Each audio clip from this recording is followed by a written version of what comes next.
Hey everyone, What If Fan here, bringing you another exciting part of What If Ichigo awoke his true powers. You can find the fanfic title and the original author's name in the description below. Make sure to check it out and show them some love. If you enjoy the video, don't forget to like, subscribe, and ring that notification bell so you never miss an upload. Alright, let's jump into it. Chapter 14, Dawn of the Undead, Rumors About the Hero.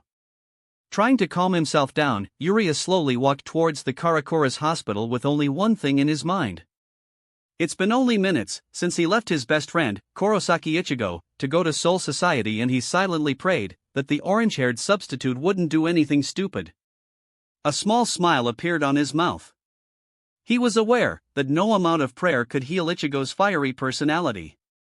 If he had a plan, there was nothing that could stop him from actually doing it. Therefore, he was almost sure that Ichigo would actually do something stupid. But praying never hurt anyone before. His sigh cut through the silence that was surrounding him. The night concealed him enough so that when he appeared under the light of the street lamp, the sudden appearance freaked out every animal in the vicinity. However, he was the one that freaked out the most when a voice called out to him. "Uriah, what an unexpected surprise! What are you doing here, lurking through the dark streets?" Spinning on his heel, Uriah turned to the person. Ryu dash. Father. A small surprise flickered in Ryukin Ishida's eyes. It's been a long time since you actually called me that. Don't think, however, that now I'm less suspicious, and so I ask again. What are you doing here, so late at night? Uriah lightly exhaled, his vocal cords shaking from nervousness that settled in his stomach. Gathering his resolve, he nodded to himself. I'm here because I spoke with Ichigo and he told me everything. Ryukin only grimaced. I see. Fear not. I'm not here to talk about that. What's done is done. Blaming you from anything won't do me any good. No. I'm here because of entirely different matter. Uriah sparked a small glimmer of interest in Ryukin with that, and the older Quincy tilted his head to the side. Go on. As a response, Uriah formed his rapier bow, casually aiming at his father with it, earning a raised eyebrow from the man in hospital attire. Do the same thing. Uriah requested. With a small frown, still not understanding the situation, Ryukin instantly formed his own bow. Now, tell me, father, what do you see when you look at my bow and you compare it to yours? I'm not sure what is it that you want, Uriah, but Ryukin was cut off when a single arrow flew near his head and disappeared in the night. Do not try to kid me, father. You know very well what I'm talking about. Every Quincy would be able to tell the difference between us. Uriah raised his voice a bit in frustration. Every Quincy would be able to tell, what is he, oh. A light bulb finally lightened above Ryukin's head. Your bow is not finished, not completely developed, uses too much rapier to be stable, and the arrows you shoot from it are weak. Is this about that? That you are weak? Satisfied with the answer, Uriah slowly let his bow dissolve. Yes. When I spoke with Ichigo, I told him one thing. That I would be on his side, no matter what choice he would pick. That I don't care about the Gotei 13 or Soul Society, about the Shinigami in general, besides the few of them. However, when Iwak will come, and he will come sooner or later, I will side with Ichigo and his Nakama, even if they are Shinigami. I will even fight my fellow Quincy, who are blinded by desire to rule, and I will keep my promise to grandfather, that a Shinigami and a Quincy can fight together. With Ichigo's unique heritage, it can be done. Uriah sighed heavily and closed his eyes. But none of that will matter if I'll stay the same. Right now, I'm far too weak to be of some use on a battlefield. I realize that I'm still alive not because of my skills alone, but also because of my luck and my friends. During our invasion on Soul Society, I was only capable of matching a captain's power because of my let still, what costed me my powers. In Hueco Mundo, I was completely overpowered when I was pinned against the Quattro Espada, Alquiora. There was absolutely nothing I could have done. The difference in our power was that vast. Even Ichigo himself couldn't defeat him. But now he is in another league. Ryukin was carefully listening to his son, and when Uriah kneeled before him, he raised his second eyebrow. You, however, are strong, a lot stronger than I am. I'm not stupid to try and deny it. That's why I'm asking you. Please train me. Yurio gritted his teeth and swallowed his pride, that was telling him not to beg. The silence was so thick that Yurio could even hear the sound of his own heartbeat, waiting for his father's response. No. Ryukin finally answered. What? Yurio's head shot upwards and glared at his only parent. Ryukin rubbed his forehead and walked closer to Yuryu. Yuryu. I can't say I don't understand your desire to fight, to help your friends, to protect them, but you are a human being. You have no ties with the spiritual world. Leave it to the Shinigami. Yuria stared at him in disbelief. I'm a human being and have no ties with the spiritual world? Are you listening to yourself, father? I'm not a normal person, I'm a Quincy. Even if I wanted to deny, to suppress that part of me, this is no longer a matter of Shinigami only. There will be war between a Quincy and Shinigami. Don't you dare telling me that it has nothing to do with me. Will you just let them do as they please? Will you let them destroy the afterlife? Yuria flashed to him and grabbed his coat. Will you let Iwak get away with what he did to Mom? He whispered, and a single tear dropped from his face, startling Ryukin, who had to look away. Mentioning of his late wife, Katajiri, spurred the memories within his mind to flow, showing her caring face to him, her devotion towards him and his son. Her smiling face when she took her last breath. It broke his heart again. Ever since Katajiri died, he locked his feelings away, afraid to feel that pain again. It wasn't fair to Yurio, and if Katajiri ever met him again, she would probably shot an arrow up his behind, but he just couldn't bear it. Now, seeing the emotions race through his son's face, through his eyes, the lock to that emotions broke and threatened to flood him with them. Yanking his clothes from Yuria's grip, he glared at him. Don't speak of it like it's easy for me. Do you think I can just forgive him? I loved Katajiri, I loved her with my whole heart, and there is nothing. I repeat, nothing I wouldn't do for her sake. But you are my son, her son. I don't want to see you die just like she did. You are the only memento of our years spent together. I will die before I let you do it yourself. Ryukin yelled in frustration, causing the rapier around him to glow. Yuria stumbled and watched him with wide eyes. I never knew. I rarely saw you two talking together, so I thought. While Yuryu was recovering from his shock, Ryukin took a deep breath, calming his emotions. Damn it. Look at me. One reminder of Katajiri and I'm shouting like a hormonal brat. Ryukin mentally cursed. But father, you know it yourself. This is my life and it's my choice what I'll do with it. I'm not a child anymore. I'm not asking you for nothing more than just to give me means to fight for myself. Like it or not, I will be a part of this fight. Iwak probably knows about us and we will have to fight him. Would you rather leave me with no power to defend myself? Or will you help me so that I can survive and live? Yurio asked quietly after a moment. Ryukin slowly shook his head and raised his head to show Yurio his sad expression. I know that you are not a child, Yurio.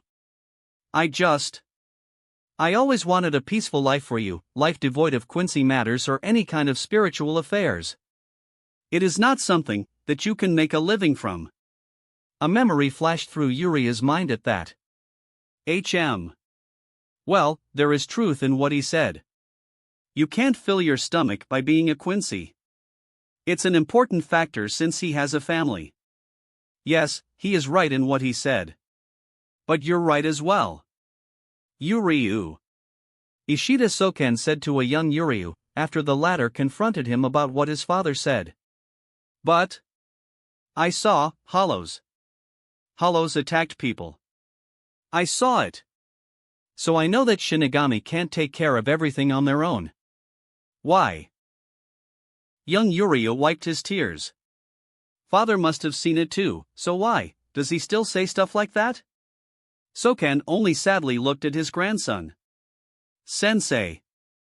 I want to get stronger. I'll become a very strong Quincy, and then protect everyone from hollows. Then father will definitely agree with the way of the Quincy. Uriya clenched his fists. Thank you, Uriyu. His grandfather thanked him softly. But Uriyu, I hope that you can understand your father's reasons, too. If the thing you want to protect is different, the sense of justice would be different, too. Understand this. He continued while they were walking through the park. The thing father wants to protect. What is it? Money? Uriyu inquired. Sokan only smiled and patted him on the head. Someday, you'll know someday. When you do, you will also know what you want to protect. Uriya shook his head. I thought of this memory when I fought that 12th Division captain. The only thing I knew back then was what is utterly unforgivable. Looking at his father, he smiled a bit. I still don't know what I want to protect, but I think I know what my father wants to protect. That's why I didn't want you to become a Quincy, Uriyu, because I wanted to protect you. Ryukin said with a downcast expression. However, if you're so determined to fight, to protect, I will train you, under one condition. He continued, catching Uriyu in surprise. What is it? For the first time, since his mother died, Uriyu witnessed his father smiling sincerely. That you will survive, and that after this is over, you'll lead a peaceful life with your family on your side and with your friends behind you, watching over you. The son of last Quincy gulped and holding back his emotions, nodded. I swear on my Quincy pride. Soul Society. Kukako raised an eyebrow when she heard some mumbling behind the doors that connected her spacious room and the hallway. She was enjoying her sake, relaxing after a rather hectic afternoon, when all of the Siratii and even the outskirts, where her residence was located, felt the tremendous spiritual energy pressing on them. It was strong enough to make even her guards to sweat under the pressure that presumably came from afar. However, since she could hear no alarms, Kukaku wasn't that much worried. After all, the Ryatsu she felt was strangely familiar to her, but she couldn't put a finger on where she recognized it from. This happened almost 15 minutes ago, and since then, no Ryatsu could have been felt again. Only one thing bothered her, and it was the fact that she could almost swear that she felt a second tremendous Ryatsu signature. A signature which pointed with almost 100% accuracy at the captain commander of the Gotai 13, Genryusai Yamamoto. So when she heard that suspicious mumbling, she tried to feel the Ryatsu behind the doors. She instantly recognized her two guards and, lighting up her pipe, she grinned as Shihoin Yoruchi entered her room. Yoruchi, long time no see, hey, what's wrong? She quickly lost her grin when she noticed Yoruchi's troubled expression. Hey Kukoku. The goddess of flash muttered and plopped on the pillow in front of the head of the once great noble Shiba clan. Without missing a beat, Kukoku poured a good amount of her favorite liquor into the small cup and offered it to Yoruchi, who took it and gulped it down in an instant. Burping lightly and trying to catch a breath from the burning sensation in her throat, Yoruchi got into comfortable position and slightly closed her eyes. Kukako patiently waited for her to start talking, sipping the alcohol in small doses while the Shihoin heir shook her head. That idiot riled up the old man and fought him because he was trying to prove a point. She muttered frustratingly. Tilting her head on one side, Kukaku asked in confused tone. You mean the commander? That would certainly explain why I felt his Ryatsu not so long ago, so? Who did? Yoruchi suddenly chuckled and stared at the oblivious fireworks master. Ichigo. Yoruchi mentally wished Ichigo to survive his next encounter with his adoptive cousin, when Kukaku dropped her cup, that miraculously didn't shatter, in shock. Motherfucker! She breathed heavily and Yoruchi backed up a little, when an angry Ryatsu started to pour out of pissed-off Shiba. Well, I'm certain that he is not like that. Yoruchi mumbled. She cringed when Kukaku's head snapped towards her. What? Kukaku deadpanned. Ah, she's more pissed off than I thought she'd be. I guess it's no time for jokes. Yoruchi thought and quickly waved her hand. It's nothing, just, here, drink another cup. She hastily poured Kukaku sake and handed the full cup to her. Kukaku immediately gobbled it down, promptly waiting for another cup. After one more drink, Kukaku's features slightly relaxed, creating a moment of silence between the two friends. "It's not as bad as you'd think, Kukaku." Yamamoto acknowledged that Ichigo was right and there is no hate between the two of them. She stated carefully. Kukaku growled and clenched her fist. "That's not the point. Is he out of his mind? Yamamoto could have killed him. When Unohana finishes healing him, I'll give him a piece of my mind. I just found him, my cousin, and I'll be damned to hell if I'll let him die on my watch. What's so funny?" she yelled when Yoruchi started to chuckle. Wiping her tears from suppressed laughter, Yoruchi shook her head. "Sorry, but you are utterly wrong if you think that Ichigo is injured. Yamamoto is the one who's being taken care of as he's the one who lost the fight. Ichigo has only slightly burned fingers, that's all." Kukaku was already forming a response when her mind caught up with what Yoruchi said and it left her mouth wide open. She stared at the goddess, rapidly opening and closing her mouth, without any sound coming out. "Motherfucker!" She finally cursed and gulped down another cup of sake. "Yeah, I couldn't believe my own eyes too. The damn kid got strong, incredibly so. I almost have nothing that I could teach him," Yoruchi stated with fading smile, spacing out. Kukaku gazed at her friend. She wanted to say something, but her instinct was telling her to be quiet and to listen. "You know, when I first met him, he was such a rude and obnoxious brat. He had so much Ryuryoku flowing inside him that his own spiritual body couldn't even contain it, so it constantly surrounded him from outside too. It was like an aura. At the beginning I thought that it was only troubling for anyone else, but I was wrong." Yoruchi trailed off and sipped more of her sake. "When we invaded the Soul Society, I couldn't believe it. The kid was so audacious that he even confronted Ikamaru like he was only another enemy. You know it yourself, that even the rest of the captains are nervous next to that snake man. Maybe he isn't as bad as everyone thinks he is, but even his Ryatsu is creeping most of the people out. But not Ichigo. He jumped at him and crossed blades with him because he cut off Jidanbo's arm. He did it for somebody, he only fought moments ago. I thought that what an idiot, good-hearted, but a naive idiot." Kukoko quietly poured her more sake and waited for Yoruchi to continue. "We got separated when we entered Suritii, but I could always find him, thanks to his Ryatsu. As per Kasuke's advice, I watched him fighting people he shouldn't have been able to fight. Madarame, Abarai, and finally Kenpachi. Yes, I was positive that he could handle the first one, but he only barely defeated the second one. I thought that it was over. Even if I believed Kasuke, that the kid was incredible in his resolve, I was doubtful that he could really do more. Then, he fought and equaled Kenpachi, the undefeated undead, and survived. I was impressed." Small chuckle escaped Yoruchi's mouth. "He was horribly injured, but the first thing he asked after he woke up was that if his friends were all right. Reckless, I instantly thought. And he was reckless. When he felt Byakuya's Ryatsu and knowing that his friends were in mortal danger, he disregarded his wound and hurried to them. After that, I offered him to train for a Bankai, using Kasuke's dangerous method. I didn't even have the time to explain the details to him and he already decided that he would do it, that he would put his life, his very own soul, on the line for his friends. I was still skeptical, but that boy did it. He actually surpassed my every expectations and achieved Bankai even faster than Kasuke did. I was amazed. Yes, I was amazed. It was at that moment that I realized just how unbelievable potential the kid held in himself. I just knew that he would be able to do what others couldn't, that he could shatter any expectation." The female Shiba was gradually becoming more and more aware of what was going on. She already heard the story of Ichigo's accomplishments twice, but at that moment, this was more about her friend than about her cousin. She was flabbergasted. Thinking about it calmly, she could have expected something like that from most of the girls, but from Yoruchi? Never.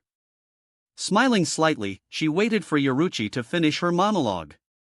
"You know, when I saw what Aizen did to him at the Sokayaka Hill, I was actually afraid. Afraid that even though his potential was so great, he would die before he could use it. Once again, he survived. I heard about him again, when Kasuke told me about Orihime getting abducted and that Ichigo went to Hueco Mundo to save her. I was confused. On one hand, I knew that it was just like him, to go save his friend no matter what. On the other hand, I felt uneasy. Like something bad was going to happen to him. It did, but he again emerged victorious.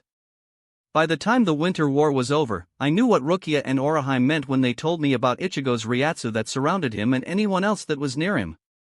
I realized that the blanket that was his spiritual energy calmed my own soul, just like it did for those two. Yoruchi concluded her speech, smiling melancholically. After a moment of silence, Kukako quietly asked, "You love him, don't you?" Yoruchi's head snapped towards her instantly, intent on denying, but seeing Kukako smiling at her encouragingly, her face turned beet red. It was visible even though her skin was dark. "Yeah, it seems I really do." She muttered quietly and poured another cup of sake for herself. "When are you going to tell him?" Yoruchi gulped nervously and shook her head. I don't know. It's been a long time since I was in love, Kukaku, you know that. You are the only one that knows how hard it was, saying goodbye to Tenjiro. I don't want that again. Kukaku lifted the bottle of sake and seeing that it was already almost empty, she sighed. Well, from what I can tell, you greatly enjoy teasing him. Yoruchi heartily laughed. Sure, of course I do. He's such a prude I just can't help myself. But it seems that he's slowly getting used to me. Kukaku nodded with a grin. Yep. But I think that him seeing my boobs was too much for him, you know, mine being bigger than yours. She smirked at the goddess, who only pouted. Hey, that's not fair, but you know, he saw more than just my boobs. Yoruchi grinned victoriously, while Kukaku almost choked on her sake. It took her a second, but Yoruchi realized what she said and looked away. I may have overdid it a bit. She mumbled. Kukaku finished her cup and looked at Yoruchi, both of them having pink tint on their cheeks. You mean with sake? With Ichigo. Oh, yeah. Maybe. They looked at each other and erupted in laughter together. But you know, you should hurry before somebody else will snatch him. Kukaku's remainder quickly sobered Yoruchi up. Yeah. I know what you mean. She sighed, when she remembered the look the captain of the 4th Division had on her face when looking at Ichigo in his battle mode. I know what you mean. In the 4th Division barracks, its captain, Unohana Retsu, was trying to concentrate on healing the injuries Captain Commander received in his fight with Kurosaki Ichigo. It was taking slightly longer than usual, as her focus was flickering between healing the commander and the young substitute, that was standing in the corner of the room, quietly conversing with Orihime Inoue. The girl was called shortly after the battle ended, when Yamamoto begrudgingly admitted that Ichigo was right and that his decision of refusing the help of humans, under the pretext that he didn't want to drag them into Soul Society's affairs anymore, was foolish. Since Ichigo, somebody that was a Shinigami only for months, was able to defeat the Captain Commander, a man that has been the strongest for the last 1,000 years, Yamamoto had no choice but to admit that keeping only one of his hands could potentially cost them too much. The fact that Ichigo was, as Ikemaro Jin not so nicely stated, a creepy kid with an abnormal amount of power, bordering on being a freak of nature, was irrelevant. The truth was simple. Captain Commander of the Gotei 13 was slowly but surely getting weaker with every upcoming century. He most likely had 1 or even 200 years until he was no longer the strongest pure Shinigami. That thought scared the old captain more than he wanted to admit. It wasn't that he was afraid to die. He led a long and fulfilling life, full of hardships, but also love. Full of pain but also joy, full of war but also full of peace. His only fear was that he wasn't sure that there was a person beside him that would be able to lead the Gotei 13. Sure, his 2 students, Yukitake or Kairaku, would be great leaders. The rest of the Soul Society adored them and nobody would doubt their leadership. But did they possess the necessary strength, the power to command 12 captains, to be able to shut their quarrels just by raising their Ryatsu? Maybe. That was something he was sure that his fellow senior, Unohana, would be able to do just fine, as she could be quite persuasive when she needed to be. Her skills were unquestionable. She was probably the only one in the current Gotei 13 that could fight him in one-on-one battle and survive it. It wouldn't end with his defeat, but she could give him hard time. In Zanjutsu, she was his equal. She was slightly below him in other areas, aside from Kaido, which Yamamoto never bothered to learn. Yes, she would be the best option, if one didn't know her true nature. Her past would make it very improbable for Central 46 to actually appoint her to Captain Commander position. All in all, it was an uneasy thought and it made Yamamoto sigh. Pointing his stare to the 4th Division captain, he let out another small sigh when he noticed that her eyes were jumping from his wounds to Ichigo. He knew what that look in her eyes meant and he almost wanted to pity the young substitute. But since the boy burned away half of his impressive beard, he thought that maybe some punishment was in place. Even if Yamamoto was a man that lived through more than 2 millennia, he was still a man. And a man, no matter how old or how distinguished, could sometime act immature. It was in his nature. That's why Yamamoto allowed himself a small smirk. Unohana raised one of her eyebrows when she noticed it, but paid it no more than one glance. Her mind was at that moment full of naughty thoughts about the orange-haired Shinigami that was talking with one of his friends. "Kurosaki-san, oh Kurosaki-san, you are only giving me more and more reasons why I should play with you. Defeating the Captain Commander is no small feat, even if both of you weren't fighting all out. Oh, the things I would do to you." Ichigo, oblivious to the stare that was pinned on him, frowned when his friend with godlike ability told him some news. So Ashita went to train with his dad? Wow, never thought that he had it in him. He stated, small surprise evident in his voice. "Yes, I finished patching him up just an hour ago. His father must have overdid it and so I was called to heal him," Oraheim said, a little bit worried about her friend.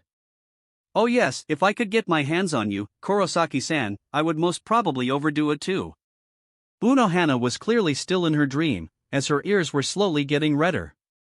"Well, I can't say I'm that surprised. Ryuken-san isn't somebody that plays around." Ichigo sighed, rubbing his head. "You met Yuriokuin's dad?" Oraheim perked up. "I can say with certainty that we would play around. First, I would surprise you and draw first blood. Just the thought of cutting you is making my head spin. Well, yesterday was only the second time I met him, but at both occasions, he left a bad impression." Ichigo replied. "Is he that bad?" Oraheim asked timidly, still worried. "And then I'd call you bad boy for using that huge meat cleaver on me, Kurosaki-san. After that I'd use my other blades, creating more wounds on that exquisite body of yours, then you would push me down with your thick Ryatsu. If I had to use one word to describe him, I'd say he's cold? I don't know. Maybe he's just pretending to be emotionless, but he's sure doing a great job of it. So yeah, I can see him going to extreme even while training Yuryu." Ichigo shook his head. Gulping slightly, Oraheim looked at her feet. "I hope that Yuriokuin will be alright. I'd lick your blood from my blades." "I'm sure that it's tasty, yes, but no matter what wound we would receive, I'd use my abilities so that we could fight for as long as we could, and when we couldn't do it anymore, I'd tie you on the bed and then I'd wee. Anohana's dreams were getting too intense, and at the end, she started to darkly chuckle even in reality, making Yamamoto quickly grab her shoulders so that she wouldn't drift too far. "Oh, what is it, Captain Commander?" She rapidly blinked, her ears still red. Coughing lightly, Yamamoto pointed at her mouth. "You were drooling." Turning away from him, Unohana quickly wiped her chin and then turned back, pretending that nothing happened. "I think that you're okay now, Commander-san. Inoue-san can now do her thing." Unohana stated loud enough for the duo in the corner to hear her and then moved back a little. Yamamoto stared at her, his eyes filled with amusement, and waved at Oraheim, motioning for her to come closer. Ichigo nodded to Oraheim and watched her momentarily concentrate, while walking towards the commander. "Santen Keshin, I reject," she said firmly, projecting a yellow shield that encompassed Yamamoto. "No matter how many times I see it, it's still an incredible skill, incredible but also dangerous in hands of a human. I shouldn't think about it, else I'm going to get a headache again." The old captain sighed. He glanced at his missing hand, that was slowly appearing from nowhere. Noticing that Oraheim was also repairing the damage done to his beard, he quickly called out to her. "Girl, only focus on my arm. Let my beard as it is right now." When Oraheim wanted to ask for the reason, he shook his head. "I got overconfident and paid price for it. This bird beard will be my remainder of my arrogance." In the background, Ichigo widened his eyes slightly in surprise. Didn't see this coming," he thought, while Anohana's reaction was more loud. "But Captain Commander, do you really think it's a good idea? It will not only remind you your defeat, it will also remind the same thing to the rest of the Gotei 13. Don't you think that this way, rumors will spread?" she asked uncertainly. "What rumors?" Ichigo questioned, making Unohana to turn to him. "That Captain Commander is no longer the strongest in Gotei 13 and so he's no longer fit to lead it," she answered, glancing at Yamamoto, who kept his eyes closed. He raised his healthy hand. "Maybe, but Retsu, is it such a bad idea? I'm confident that since Kurosaki isn't part of the Gotei 13, as I was forced to admit, I'm still its strongest member. However, hand or not, it shows that the boy was right in another thing. I'm getting old and in a century or so, there will be need for another commander." Yamamoto replied and opened one of his eyes to stare at Unohana, who shifted uncomfortably. Calling her by her first name, she was sure that Yamamoto was asking for her personal opinion as his fellow comrade and not as a captain of the Gotei 13. "I think, don't sell yourself so short just yet, Genryosei-san. I agree, everyone gets old, even someone with your kind of spiritual energy, but it still isn't your time to retire," Unohana stated, her voice slightly wavering. Yamamoto only snorted. "Gee, I didn't say I'm retiring first thing tomorrow. I just want you to prepare on the possibility that I may not survive this next war we have on our doorsteps and Central 46 will be forced to appoint the next commander. It would be also nice if you'd think about who could take the mantle after me." After a moment, Unohana nodded. "Will do. I'm finished," Oraheim stated quietly. She and Ichigo were quiet during the short dialogue between Yamamoto and Unohana, rather focusing on her task. Yamamoto looked down at his, now repaired, hand and experimentally squeezed it. Satisfied with the response, he allowed himself a small smile and slowly got out of the bed. He grabbed his Haori and his sealed Zanpakuto, again in the form of a cane, and curtly nodded to Oraheim. "You have my gratitude. Inoue Oraheim." And with that he walked out of the 4th Division, leaving bewildered trio watching his back. "Wow, old man actually thanked you. I think miracles do happen," Ichigo stated incredulously. "Ichigo. That wasn't nice." Oraheim looked at him with scandalous expression. "Right, my bad." Ichigo raised his hands in defense and slightly shivered. His instinct, inherited from Shirasaki, was telling him that he wanted to walk away from the 4th Division or else something bad would happen to him. "So, Anohana-san, I think that's all. I should see Oraheim getting safely home, so we'll be on our way." Ichigo quickly nodded to the captain, who was already slowly walking towards him, and ignoring Oraheim's yelp of surprise, he grabbed her shoulders and flashed away from the building. Unohana was forced to stop with a dangerous smile on her lips. "You won't be able to flee from me forever, Kurosaki-san. I'll have you soon," she whispered. 15 minutes later. "Well, that's behind me, what now?" Ichigo wondered aloud, walking away from the official Senkaman that he, along with an official member of Gotei 13, used to escort Oraheim back to the world of the living. "Maybe I should just take a break. Just 2 days ago, I fought the first hollow that came into existence, along with several other strong hollows. 1 day ago, I found out that my mom was a Quincy, making me a part Quincy, that I wasn't using real Zangetsu. Got the full story from Dad and Ryukin-san, finally received my real Zanpakuto. Learned that there will be another war soon. Today, I fought the freaking Captain Commander." He mused and let his legs to walk aimlessly, not noticing the stares from the rest of the population of the Siritii. "No. That's not all. Aizen escaped, Soul King is involved in Mom's death, along with Iwak, I'm now transcendental, oh man, I need a vacation. His thoughts were interrupted when Zangetsu called out to him. I agree Ichigo, you should take a break. Zangetsu, yeah, I should, shouldn't I? Ichigo chuckled lightly. But, ever since your fight with the commander, I sense that your curiosity was piqued, so I think you should satisfy it before you try to relax, or else it'll bug you. Zangetsu continued, forcing Ichigo to sigh. Right, I wanted to ask Hachi if he could show me another Kido. I think I'm now quite adept at using those that he taught me, and the one that old man used was, well, brutal.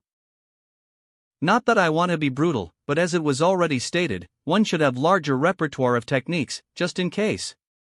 Ichigo admitted. Well, what are you waiting for? You know where your friend is, don't you? Zangetsu asked with a tint of amusement in his voice. Ichigo almost wanted to pout. Oh, come on. I just managed to get away from Anohana-san. I don't want to go back to 4th Division so soon. He all but whined. There, Ichigo. It'll be okay. That was weird, Zangetsu. Ichigo sweat dropped at Zangetsu's attempt to be supportive. I do what I can. Came an amused reply. Snorting, Ichigo raised his eyes to realize that he was in the middle of the Siriti, and that many stares were directed at him. Some looked like adoration, some like respect, and a tiny portion like fear. Okay, what the hell? Don't tell me you don't understand what's going on, Ichigo. Ichigo raised one eyebrow when he saw that those that were looking at him quickly turned elsewhere after they noticed that Ichigo realized their stares. I did something? In his mind, Zangetsu crouched on the top of one of skyscrapers, fell on his knees and clutched his head. Oh, the stupidity, it burns. Oi! Shaking his head, Zangetsu continued. Isn't it obvious? It's just like Anohana-san said. You defeated the captain commander, fair and square, without injuries, your burned fingers not counting. The rumors are already spreading. You were already a hero of the Winter War, and now you're also a person that's stronger than the strongest. Of course they'd stare. You are becoming someone that the weaker one can look up to. It's now a public knowledge here that a year ago you weren't even a Shinigami, and look at you now. I'd say that a story like that can give others hope, a drive to improve themselves. If a human can get so strong in such a short time, a Shinigami can do it for sure. That your potential is a lot higher is not important, he finished and smirked, when Ichigo's eyes widened. You really think that this is true? Does it scare you? Ichigo gulped. Well, of course, if you're something like an idol for people, you have to be careful every day, so that you wouldn't do something stupid. It's a lot of responsibility. Zangetsu only scoffed. Yeah, right. Like you haven't already proven that you can be responsible. Look, everybody know the whole story. I don't think that you doing something stupid would be anything new. It's what makes your story even more believable. People don't like a perfect protagonist who can't do a single mistake. It's just not realistic. Look, you have been through so much that this much responsibility can't scare you. You knew that many people worshipped you ever since that party for the hero of the Winter War, so just relax. He stated calmingly. Ichigo shook his head and continued walking towards the 4th Division barracks. Thanks, Zangetsu. You're right, I'm probably just overwhelmed. Too many things happened in such a short period. Starting tomorrow, I'm taking some free time. I'll try to learn some more Kido today, and that's it. He mentally thanked his Zanpakuto spirit, and after few more minutes, he entered his destination building. Even after everything, Ichigo still haven't learned that nothing he ever intended to do went just as planned. Hour later, 4th Division barracks. When do you think she could return to her division? Ichigo asked Aisane after he met her walking past the room he was just in. When Ichigo returned to 4th Division with the intention to find Hachi, so that he could try to learn some new Kido techniques, he had to wander through the building, as he didn't know where exactly the wizard was. During that time, he remembered that he hadn't visited one patient for quite some time. Not wanting to break his promise to Toshiro, he entered the room, where Hinamori Momo resided for the moment, and tried to talk to her. Surprisingly, she was feeling a lot better since his last visit. She was no longer terrified of him, as him holding her when she cried herself to exhaustion last time changed her impression of him a bit. However, while they were talking, Ichigo could tell that she was still wary of him. "It's not like I haven't expected it. She allowed me to call her Momo, so she probably trusts me on some level, but after Aizen betrayed her, it will take some time before she'll open her heart completely to another person. Well, I'm just glad she's no longer crying," he thought after emerging from her room. That's when he met the lieutenant of the 4th Division, and so he took the opportunity to talk to her for a bit. "Captain Unohana says that Hinamori-san still needs to recover. Physically, she's been fine for the past few days, but her mind is still fragile.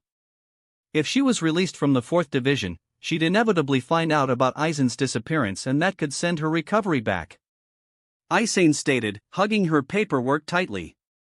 Ichigo raised his eyebrow as he noticed the hardness in her voice when she spoke about Aizen. I guess even someone as nice as Aizen-san can feel strong hatred. That makes sense. Listen, Aizen-san, do you know where I could find Hachi-san? I heard that he was taken here because of some injury, but I can't seem to find him," Ichigo asked apologetically. "Ah yes, Hachijin-san was here only for a short while, and after that he returned to the rest of the wizards, so I think he should be with them." She smiled a little as Ichigo facepalmed. "Right."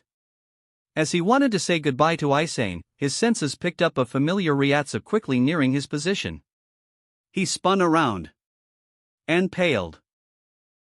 Aizen noticed and tapped him on the shoulder. Kurosaki-san, is everything alright?" He gulped and shook his head. "Probably. Ichigo, you stupid brat." "Not." Ichigo finished his sentence and started to nervously laugh when an angry Kukaku Shiba landed in front of him and smacked his head. "You idiot! Do you even realize how scared I was when I heard that you fought the commander? Why did you even did that? Are you out of your freaking mind? Do you want to start a war?"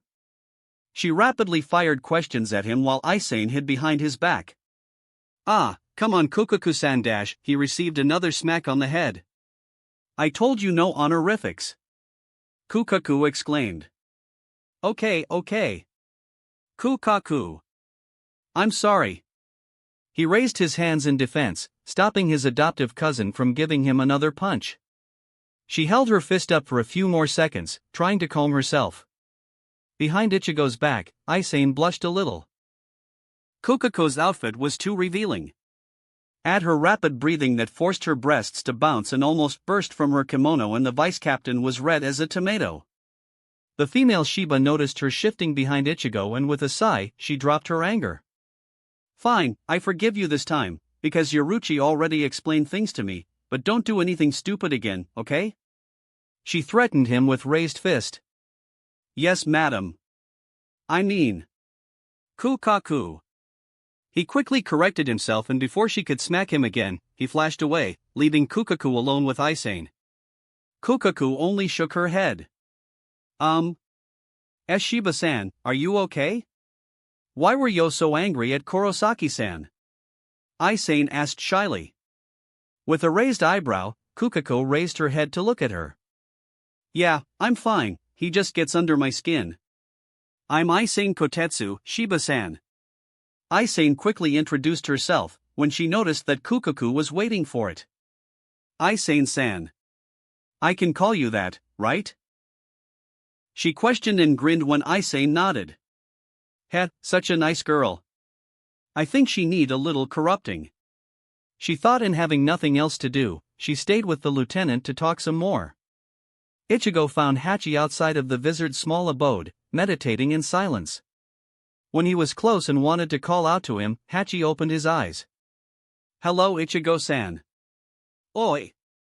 How did you know it was me?" The wizard only smirked and explained while getting up. "Well, my senses were telling me that someone was nearing me, and there is only one person in Siritii who's Ryatsu and completely undetectable." Ichigo crossed his arms and pouted. "Not fair, I could have been a normal person that possesses no Ryatsu whatsoever."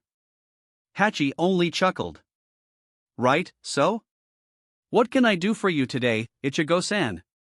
Ichigo's face lit up suddenly. Oh yeah, I noticed that you were the one who kept the barrier up during my fight with the old man, so I know that you saw it. So you must have seen that Hado with a long name that Yamamoto used on me. I thought it was badass and that I could maybe learn it myself? You mean Hado number 88 Hiryo Gekizoku Shinten Riho? Ichigo promptly nodded, earning a small chuckle from Hachi. What? Still smiling, Hachi shook his head. I can understand you're seeing this Hado in action, but it's one of the most difficult Hado to learn. Only Kido masters know it, as it requires very large reserves of Ryuryoku to use it. But I have that. Ichigo interrupted him, excited. Yes, but this particular Hado also requires a strict control of your Ryuryoku, which is, I'm afraid, a little out of your league, Ichigo-san, at least for now. Hachi added when he saw Ichigo's disappointed face. If you want to get enough precision in using your Ryuryoku, I think that you should try learning Hado number 31 Shikaho. Even though it's a Hado number 31, it's one of the Hado that a student needs to know before graduating from the Shinigami Academy. It's very difficult to learn for those with large reserves, so I think that if you would be able to perform it without incantation, you could try to learn Hiryo Gekizoku Shinten Riho. He explained. Ichigo scrunched his face, remembering something. Shikaho, isn't it a Kido when you create some sort of red orb? The wizard nodded in acknowledgement. Indeed. I've seen Rinji using it, but he was having problems with it. Ichigo stated. Abarai Rinji, lieutenant of the 6th Division, right? Well, from what I can tell, his spiritual energy is quite large for a lieutenant, so I can understand his problems. That's why I want you to learn it. Your reserves are extreme, so learning it would be most beneficial to you. Speaking of which, did you experience any problems with the Kido you learned so far, after uniting your powers? I was under the impression that your reserves expanded further and that should have worsened your control, making your Kido useless. Hachi asked, interested. Ichigo shrugged. Yeah, I thought that too, but I could use my Kido just like before. My reserves of Ryuryoku are higher now, but not as much as you'd think. They mostly only changed their nature. Also, since my powers are now working together and are not restricting themselves, my control of Ryuryoku is also better. So I guess, my control and reserves are balanced? Interesting. Hachi scratched his chin in thoughts. I think I can understand Hiyori, though. It really feels like a cheap power-up, like a cheat. Ichigo sighed, rubbing his eyes. Hachi waved his hand. Don't worry about it. If it helps, take it. It doesn't matter if it's a cheap power-up. It's still only thanks to who you are. You aren't taking the road Aizen took and trying to use artificial means of improving yourself. It's all you. That's why nobody can argue with it. Yes, they'd be grumpy, but, well, who wouldn't take the easy road if he could? He smiled at Ichigo, raising his mood a bit. I guess. So? Shikaho, right? Let's get it done. Ichigo replied. Hachi nodded, and with a raised hand, he aimed the palm to the sky. Ye Lord! Masco d blood and flesh, all creation, flutter of wings, ye who bears the name of man. Inferno and pandemonium, the sea barrier surges, march on to the south. Hado number 31 Shikaho. He chanted, and a red orb of energy generated in his palm. After a moment, the orb generated a blast of red energy that flew to the sky, dissipating slowly. Hachi turned to Ichigo, who was watching the process carefully. That was the spell with its incantation. When you're able to use it well with it, you can try without it, but it should take you some time. For the full explanation. This Hado generates high-temperature flames in the form of an orb, that are then discharged from it. Depending on the level of power being used, the orb can be small, medium, or large. You should focus on simply creating an orb, leave its size for later. Shikaho causes concussive, as well as burn damage, so use it wisely. Simply put, pour your Ryuryoku, in very small amount, to the palm of your hand and let it slowly emerge from it. While you're doing it, transform the energy by giving it flame properties. Don't forget that you have to imagine the energy to be contained, it needs to have defined borders, and in this case, you have to compress it into an orb. Ichigo was listening and tried to remember everything. No wonder Rinji has so much trouble with it. It seems to be quite a hassle to master this Heido. Nodding to his instructor, Ichigo closed his eyes and followed the instructions as much as he could. After a minute, when beads of sweat formed on his forehead, he started to chant. Ye Lord! Masco de blood and flesh, all creation, flutter of wings, ye who bears the name of man. Inferno and pandemonium, the sea barrier surges, march on to the south. Heido number 31 Shikaho. A crimson red, but unstable orb of energy, bigger than his hand, emerged from his palm and hovered in front of it. Hachi had his mouth already opened, to tell him to release the energy, when the Heido exploded in Ichigo's face, surrounding him with smoke. Lightly coughing, he waved his hands, trying to get rid of it. Damn, this is hard, it's like trying to hold water in your hands, while you have Parkinson's disease. Ichigo muttered under his breath. You okay, Ichigo-san? Hachi called out to him. Yeah, I'm fine. Kido can't hurt me. Ichigo replied and then widened his eyes. Turning to Hachi, who was staring at him with raised eyebrows, he asked. You know, this is actually weird.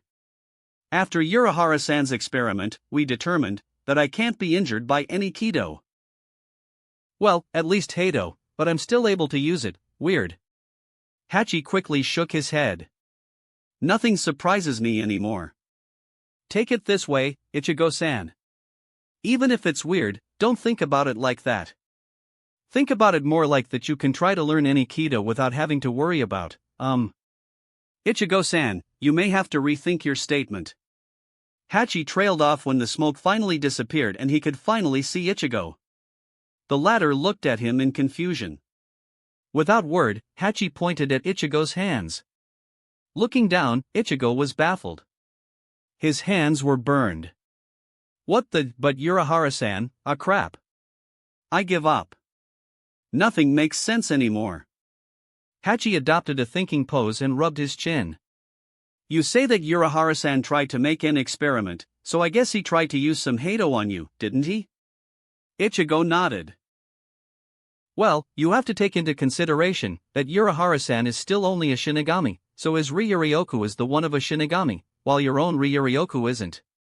So you can say that when a Shinigami uses a Heido on you, he can't touch you, but you, or other transcendentals, could. Hachi wondered. Fine, let's just try it again. Ichigo grunted and wiped his hands in his clothes, as only his Hiero was signed and he felt no actual pain. But still, Urahara-san is a Shinigami, but he could still hurt me with his Zanpakuto's ability, we are missing something. He thought and focused on the Heido again. 15 minutes later. Ah, screw it. Ichigo cursed loudly, when his Shikaho blew in his face once again. Even after almost an hour, he was still unable to produce a stable Heido. What was the source of his irritation? Easy, Ichigo-san. I told you at the beginning. Shikaho is a hard spell to learn. You need to have precise control of your Ryuryoku. You can be happy that you can at least form an orb with it. It explodes after a moment, but you're still doing fine. Hachi tried to calm him down. Fine, stupid Heido. Ichigo grumbled in frustration, making Hachi smirk silently. But to lift your mood, I think that there is a great chance that you'd be able to learn another Heido very quickly. It's called Raikoho and it's a Heido number 63. I heard that the Shiba clan is well versed in this Heido. Moreover, like Shikoho, this Heido generates an orb of energy, but this time, it'll be yellow and it's of lighting nature, similar to Byakurai that you already know. Hachi stated, getting Ichigo's attention. Orb of lighting? Where did I hear that be, Re? Ichigo widened his eyes. I remember, Kukaka used it on Sokayaka Hill. Wait, she used something similar when I was fighting with Ganjo. Bad memory. He shuddered and turned to the wizard. Sounds cool. Hachi grinned and once again, he raised his hand and aimed the palm to the sky. Sprinkled on the bones of the beast. Sharp tower, red crystal, steel ring. Move and become the wind, stop and become the calm. The sound of warring spears fills the empty castle. Hado number 63 Raikoho. After he finished the incantation, a massive lightning emerged from his hand and disappeared high in the sky. Wow! Ichigo said while covering his eyes from the bright light. Hachi shifted his head towards Ichigo. As you can see or feel, being a Hado number 63, this Kido is highly destructive, so be careful when using it next to your comrades. Your turn. Ichigo closed his eyes and concentrated. As Hachi noted the similarity between the nature of the energy discharged when using Byakurai and Raikoho, Ichigo used the same procedure he used with Byakurai, and when his Ryuryoku flew into his palm, he transformed the energy, imagining it to have electric properties. Defining its rounded borders, he started to chant. Sprinkled on the bones of the beast. Sharp tower, red crystal, steel ring. Move and become the wind, stop and become the calm. The sound of warring spears fills the empty castle. Hado number 63 Raikoho. To his surprise, a huge, but stable orb of yellowish energy formed in front of his hand, crackling loudly. Now, discharge the energy. Hachi yelled loud enough for Ichigo to hear him. As he did as instructed, a massive lightning, even bigger than the one Hachi created, flew from his hand into the sky, clearing the clouds above them. Cool. Ichigo grinned at Hachi and widened his eyes, when he noticed the rest of the wizards looking at him with mixture of respect and envy. Not bad, Ichigo. Shinji applauded him, while Hayari pouted angrily and turned her head away. Thanks, I can't believe I did it on first time, even if it's still with an incantation. Ichigo thanked, smiling widely. I believe that since you can use Byakurai effectively and you share some similarities with Shiba Kukaku's personality, I think it's safe to say that it's in your character to use electrical Kido easier. Shikaho is fire-based, so maybe that's why it's so hard for you. But it's only my thinknig, I may be completely wrong. Hachi stated. Maybe, thank you Hachi. Do you think you have time to teach me some Bakudo maybe? Ichigo asked with wide grin. Well, we wanted to train but I guess one Bakudo couldn't. Wait, who the hell is coming here with that Ryatsu? Shinji frowned. Now that you mention it, it's quite dash Kensei started, but Ichigo interrupted him with another beads of sweat forming on his forehead. Kenpachi. Who? Love asked when a tall person fall behind Ichigo, swirling dust around himself and widening eyes of the wizard with his monstrous Ryatsu. Ichigo. You were itching for a fight and you chose the old fart, I'm hurt. Zaraki Kenpachi yelled, with his eye patch already ripped and safe in his hand. Should have seen that coming. Ichigo sighed. With a battle cry, Kenpachi jumped, slashing at Ichigo, who quickly grabbed his sword and blocked the attack, creating a small shockwave that rustled Wizard's hair. In a deadlock, Ichigo called out to Kenpachi. Fine, Kenpachi, I'll fight you, under one condition. Growling unhappy, Kenpachi motioned him to continue, slowly pulling his sword back.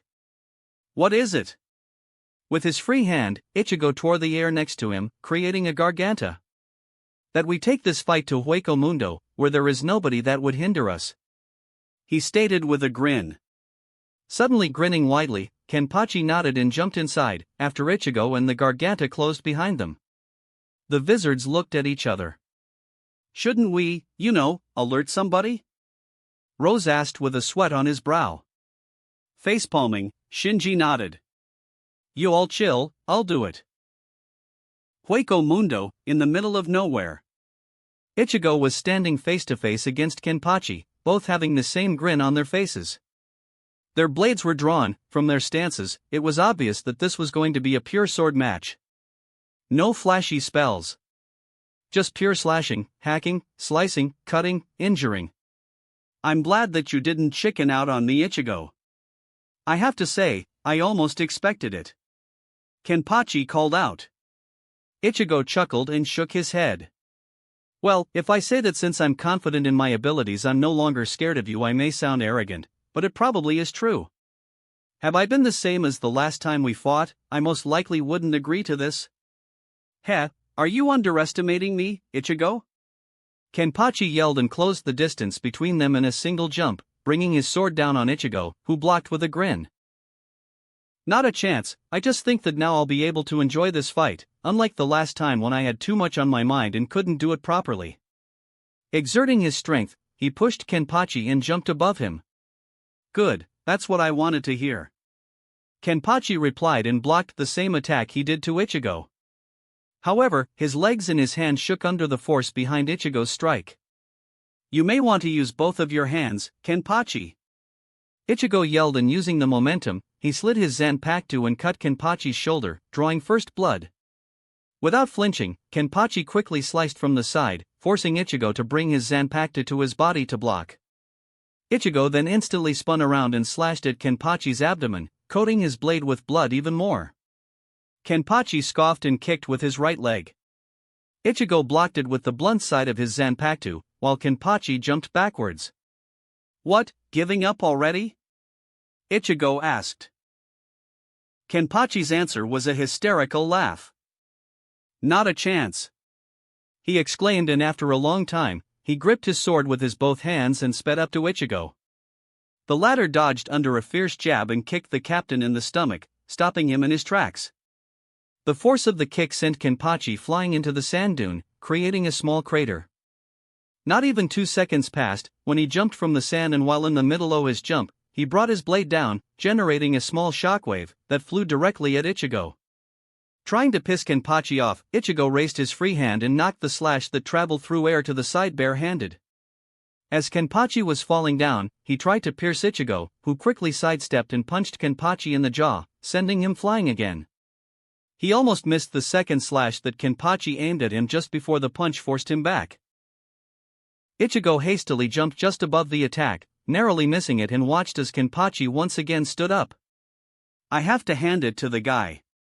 I already knew that he's durable, but he's just as unpredictable using his sword as I am." Kenpachi wiped a small trickle of blood that came out of his mouth and grinned. "Nice punch." And he was at Ichigo's face again, who quickly raised his sword. The captain of the 11th Division couldn't react in time and was pinned against the tip of Zangetsu instantly. The strength behind his jump unfortunately proved too much, and Ichigo's blade pierced him through his left lung. He spit blood, and when Ichigo took his sword out, he dropped on the ground, losing consciousness. "Damn!" Ichigo cursed. He didn't want to kill Kenpachi and was even surprised that the latter actually fainted. "I should go for Unohana." Ichigo turned around to create a Garganta when he felt Kenpachi's Ryatsu raising, and he quickly rolled away. Luckily he did so, because a moment later, a sword slashed through the air where he just stood. It was Kenpachi, who was on his feet again, cracking his neck joints. "That was cheap, Kenpachi." Ichigo frowned when he felt a slight increase in Kenpachi's Ryatsu. Shut up. You should never turn your back to the opponent until you're sure that he's dead." He yelled and again brought his sword down on Ichigo, who frowned again. "It's not just his Ryatsu, his strength has increased a bit too. What's going on?" he thought, confused. He had to force his focus back on fight as Kenpachi tried to kick him in the chin, so he had to step back to avoid it. Kenpachi then proceeded to slash at him repeatedly, forcing Ichigo to block the vicious attacks. Seeing a slower strike, Ichigo used the split second to slap Kenpachi's sword to the side, making him lose the balance, and sidestepping his falling body, he slitted the side of his neck. While falling down, Kenpachi sliced from under. Seeing the danger, Ichigo speedily jumped above it and aimed to cut the falling Kenpachi, who still had the time before finally falling on the ground, and so he kicked Ichigo's hand that was gripping the sword and forced him to sail through the air.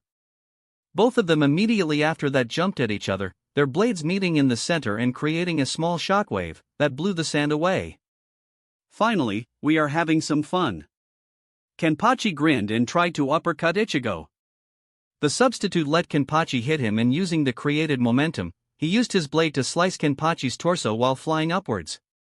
While Kenpachi recoiled in surprise, Ichigo spun himself in the air and landed on his feet. Not wasting a moment, he ricocheted from the ground and flew at Kenpachi in great speed, aiming a jab, catching the captain off guard, and pierced him through the neck. Kenpachi spit more blood. "Damn!" he whispered and blacked out. This time, Ichigo was more careful. After waiting a few seconds, he widened his eyes and jumped back when Kenpachi opened his eyes. What just happened? It almost looked like you lost consciousness for a moment, Ichigo asked with a frown. Kenpachi spit on the ground. Shut up. He used his Shuinpa, appearing behind Ichigo, trying to bifurcate him. Ichigo jumped away and grunted, when the blade missed him only by inches. Really, what's going on? Every time he faints, he then comes back stronger and faster. This is not normal. Ichigo wondered. Kenpachi was thinking similarly. What was that? I'm sure shit. There's no time to think, now. I must focus on this fight, it's too good. Ichigo interrupted his thoughts when he flashed to him and Kenpachi had to block another attack. Remembering his training with Kairaku, Ichigo suddenly spun himself while being close to Kenpachi, creating a small tornado of blades, cutting into Kenpachi with ferocity, forcing the captain back, otherwise he would end up as minced meat. Giving him no time to breath, Ichigo was on him again. Using his full strength, Ichigo got through Kenpachi's defense and punched him so hard that Kenpachi flew right through several dunes, each time creating a shockwave. Since nothing happened for several seconds, Ichigo wiped his brow. In a distance, Kenpachi cittered awake. Again. It keeps on happening. I lost consciousness again. Over and over. I lose consciousness in the middle of the fight, and then it comes back. Shaking his head, he got up and headed to Ichigo's position. It feels nostalgic, fighting is fun, but I never happened to lose control or consciousness. It happened only once, only when I fought her. He gritted his teeth and flashed to Ichigo, who was ready for him. Their blades met again. And again. And again. Each time creating a shockwave, each time after Kenpachi's consciousness returned, the shockwave became bigger. After he fainted for the 10th time, he was finally able to catch Ichigo off guard and slightly cut his Shihakusho, forcing Ichigo to use more and more of his power. When he awoke for the 20th time, the force of his strike forced Ichigo to use both of his hands, unless he wanted to use his full strength against Kenpachi. Damn it, his Ryatsu was still going up, this guy is crazy. It's already closing on Yamamoto's level. Ichigo thought, baffled. Trying to give himself a small room to breath, Ichigo forced his Ryatsu to become detectable again, slightly freezing Kenpachi with its potency and forcing the dust around him to disintegrate. He quickly wiped his sweat brow. Meanwhile, the force of his Ryatsu only served to further widen Kenpachi's grin and the man started to laugh even more. Yes. It melts away. Fun. Kenpachi's thoughts were flying through his mind like an unstoppable force. What is this? No. Everything is different. He fainted once more, his clothes becoming heavy from his spilled blood. Ah. I see. So far, I've been asleep. Again he fainted. In my sleep, I've just been dreaming about the same fight I've experienced so long ago, over and over, about the fight, which I enjoyed so much. Again. I always thought that this kind of exchange had no name, but now. Ichigo, I have to thank you, 'cause thanks to you, I was finally able to realize. Again. Thank you. Once more. This is fighting. The shockwave from their crossed blades were blowing away any curious hollow that was stupid enough to even near their exchange, from dozens of meters. Thank you, Ichigo. I think I'm finally awake and I can finally do what I wanted to do for so long. I can finally challenge her. With a yell, he slashed at Ichigo, who dodged, but for the first time, Kenpachi managed to draw a bit of his blood. Ichigo looked in surprise at his arm, which was bleeding from a small cut above his elbow. He cut my Hiero, no wonder, his Ryatsu was almost comparable with old man's. I think I have to finish this. He concentrated on his strength and when he opened his eyes, he grinned. Sorry Kenpachi, but this is going to hurt a lot. Soul Society. Hurry up, Captain Kuratsuchi. Captain Unohana yelled in frustration at her fellow captain, while waiting for him to open Garganta. Under her angry gaze and the Ryatsu that was oozing out of her, even the crazy scientist felt a sweat forming on his head. In a silence, he rapidly tapped the buttons on his keyboard. Don't do it, Kurosaki-san. I'm warning you, this is my job, the purpose of my life. Do not take it away from me. She grimaced grimly. Or I'll force you to pay for it. It's opened. Unohana jumped right into formed Garganta without any word. Ungrateful little. Mayuri scoffed under his breath. Hueco Mundo. Where are they? Unohana frantically thought, looking around. Oh, Unohana-san, what are you doing here? Forget it. It's good that you're here. Kenpachi needs some serious patching up. Ichigo's voice made her jump and she quickly turned around. She widened her eyes in shock when she noticed sweaty Ichigo in front of her, covered in blood. Her eyes, however, widened further when she noticed Kenpachi lying in dust, just behind Ichigo. She quickly flashed to the juggernaut and focused on her Kaido. While she was healing Kenpachi, she called out to Ichigo. Care to tell me why is my fellow captain in this condition, Kurosaki-san? She was barely holding the tone of her voice. Ichigo shrugged behind her. You know, the usual. Kenpachi here wanted a rematch, so I took him here. There is nobody that would hinder us here. We fought and fought. You know, a crazy thing was happening to him though. I was beating him soundly, but many times he just fainted from a more serious wound and he awoke few seconds after that, coming at me harder and with his Ryatsu stronger each time. He explained casually. Meanwhile, Unohana's hands started to tremble, her face frozen in shock. At that time, Isane came out from the Garganta. Captain Unohana, you called for me? She asked timidly. Swallowing her rage for a second, Unohana nodded. Yes, Isane, take Captain Zaraki here to the 4th Division, as he is in need of medical attention. Please take care of him. Isane walked past Ichigo and widened her eyes at the sight of bloody Kenpachi. What happened? He dash. Now, Isane. Isane gulped at her captain's tone and with some problems she flipped the huge captain on her shoulder and went to the still open Garganta. Shouldn't I help her? I mean, Kenpachi is kind of big to carry. Ichigo offered but Unohana cut him off. No. Go, Isane. Kurosaki-san and I have something to talk about. Ichigo frowned at her tone, but remained silent until Isane finally left, the Garganta closing after her. Okay, what was that about? Ichigo asked and with wide eyes, he barely dodged a vicious slash. What the dash? Unohana was staring at him, her Ryatsu giving off angry waves of energy. Be quiet. You just took away the purpose of my life, so you need severe punishment and you shall take it as a man. Ichigo gaped at her. Chapter 15, Strongest Healer, The Punishment. What?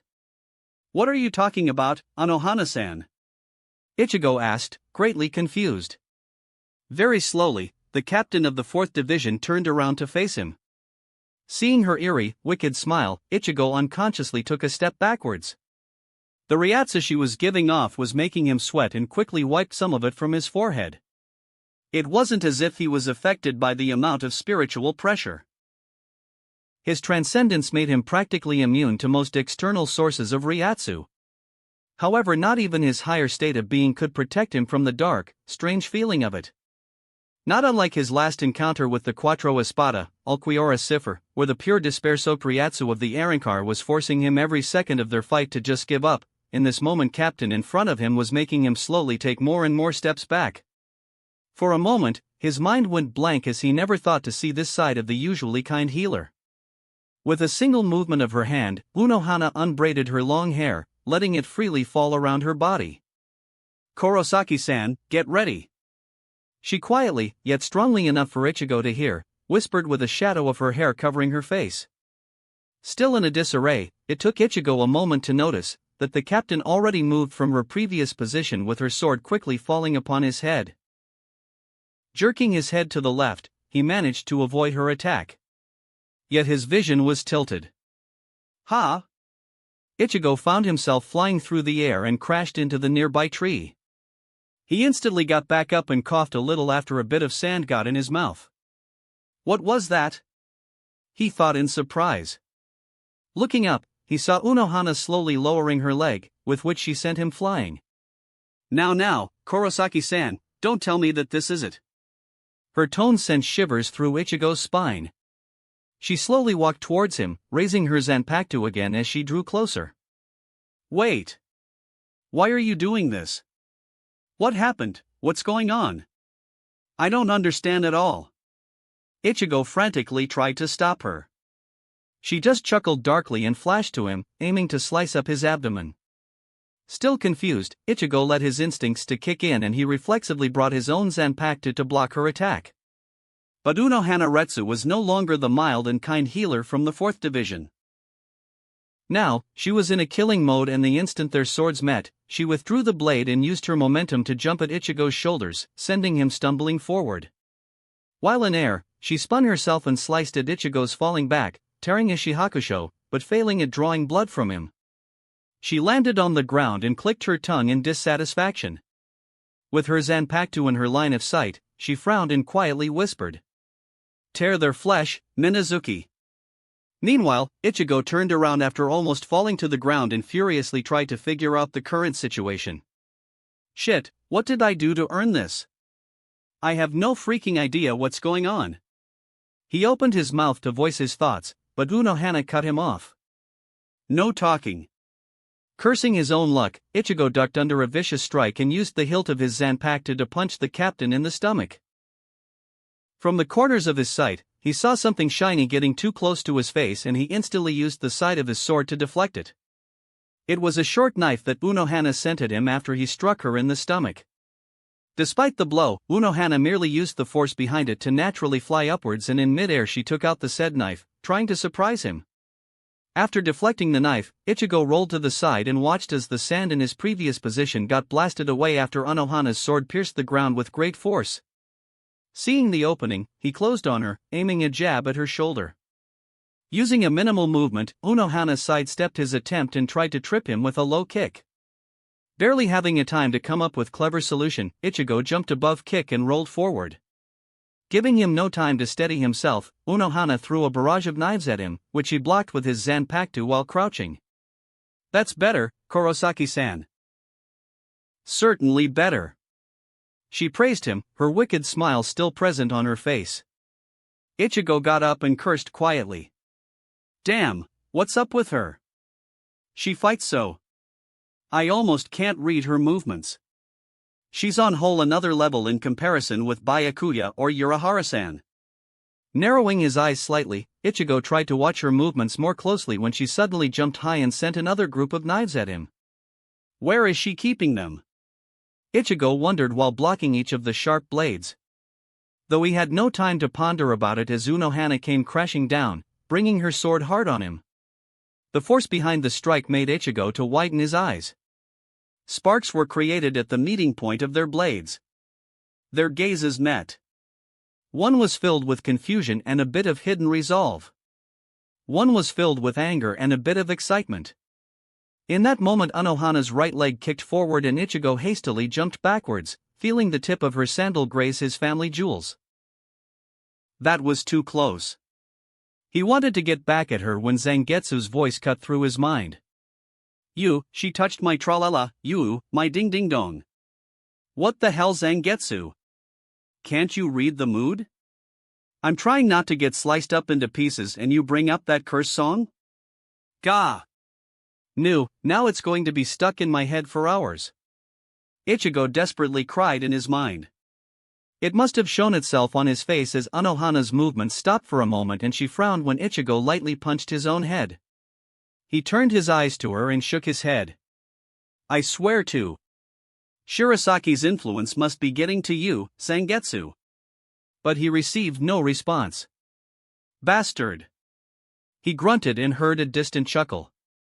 I don't know what are you thinking, Kurosaki-san, but you should concentrate on getting punished. Unohana warned him in low voice. Once again, when Ichigo tried to raise his hand to stop her and open his mouth to voice his thoughts, she cut him off with a quick shunpa to his side, delivering a hard kick to his ribs. Quickly reacting, he put up his sword to block and felt as his Zanpakuto vibrated from the strength of the kick. He kicked out too, but Unohana managed to jump above his strike and kicked him in the chin, sending him stumbling. Seeing the opening, she aimed a jab at his chest. Ichigo noticed it at the last moment, and knowing he had no time to raise his sword, he used his other hand to slap her blade away. At that moment, he felt her Zanpakuto surprisingly sink into his arm. After her sword was deflected, Unohana jumped backwards, while Ichigo looked at his hand. It wasn't bleeding, meaning that Unohana hadn't managed to cut deep enough, however just the fact that she was able to pierce his skin greatly surprised him. He looked from his hand and glanced at Unohana's Zanpakuto. Wait a minute, the shape of her sword is different. Oh come on, when did she release her Zanpakuto? Ichigo wondered and forced down an urge to slap his forehead when Zangetsu answered for him. Oh, she released it after she noticed that she couldn't cut you with her sword in sealed state, Ichigo's Zanpakuto said nonchalantly, while casually picking dirt from his fingernails. A small tick mark appeared on Ichigo's forehead. Maybe you should have. I don't know, mention that? A response came instantly. Nah, you're good without me meddling in this. When a second tick mark showed itself, Zangetsu cut Ichigo off. I may say that, but you should still keep your eyes open. She's trying to flank you from side. Ichigo instantly rolled forward and dodged a nasty slash that could have left a mark. Okay. I'm slowly getting enough of this.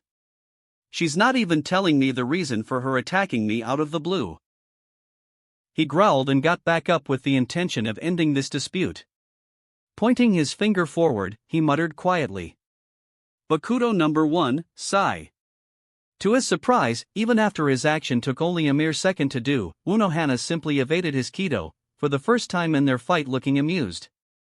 My, Kurosaki-san, the foreplay is not even finished and you're already going all bondage on me? That won't do.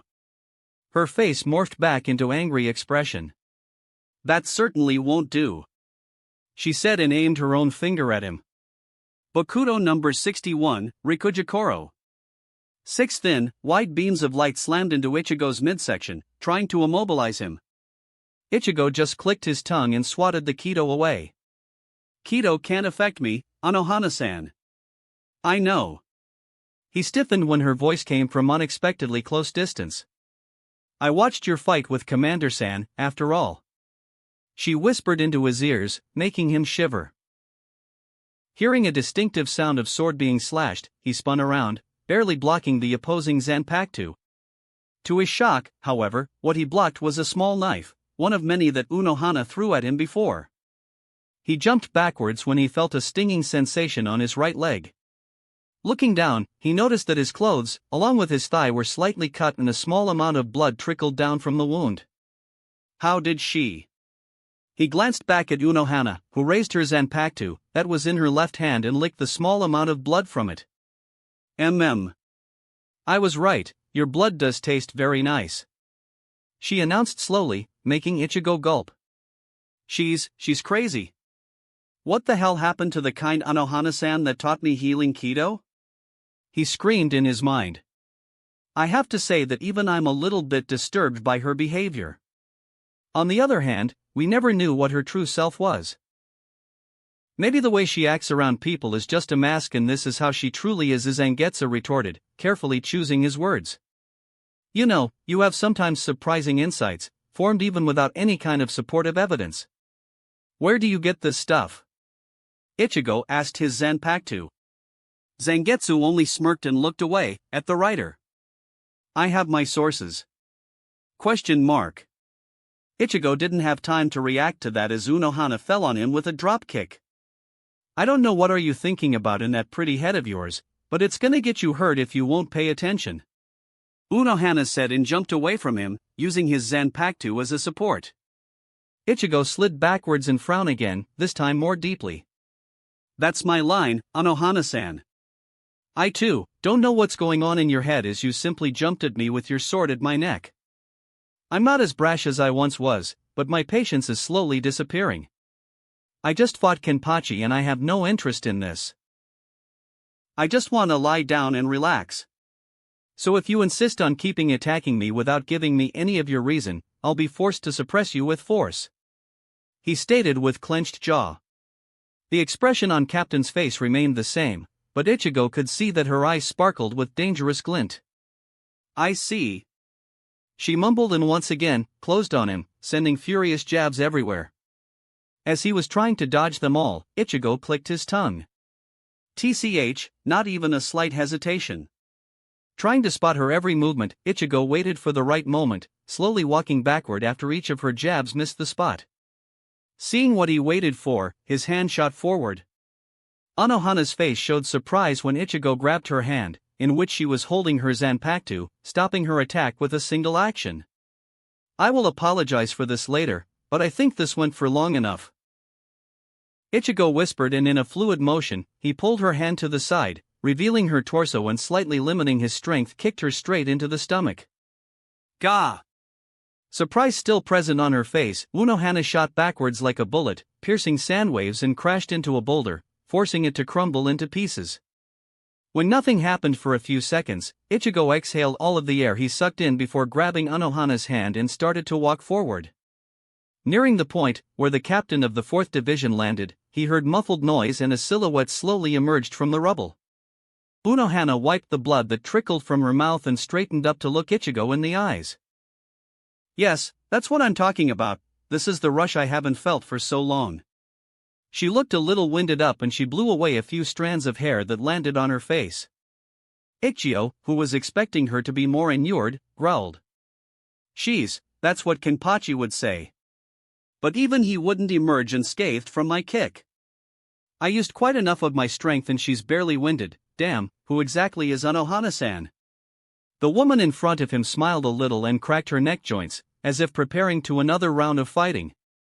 That rubbed Ichigo in a wrong way and his mouth twitched. "Enough," he said quietly. Either she didn't hear him or chose to ignore him. Unohana just raised her sword and got into a stance. Noticing it, Ichigo finally snapped and allowed his Ryatsu to be felt again. "Enough," he exclaimed and released the full force of his Ryatsu on her. As the sand around him got blown away and the ground started to let out creaking noise, Anohana's eyes widened along with her smile. It was almost as if she was enjoying the sudden pressure on her shoulders, on her very being.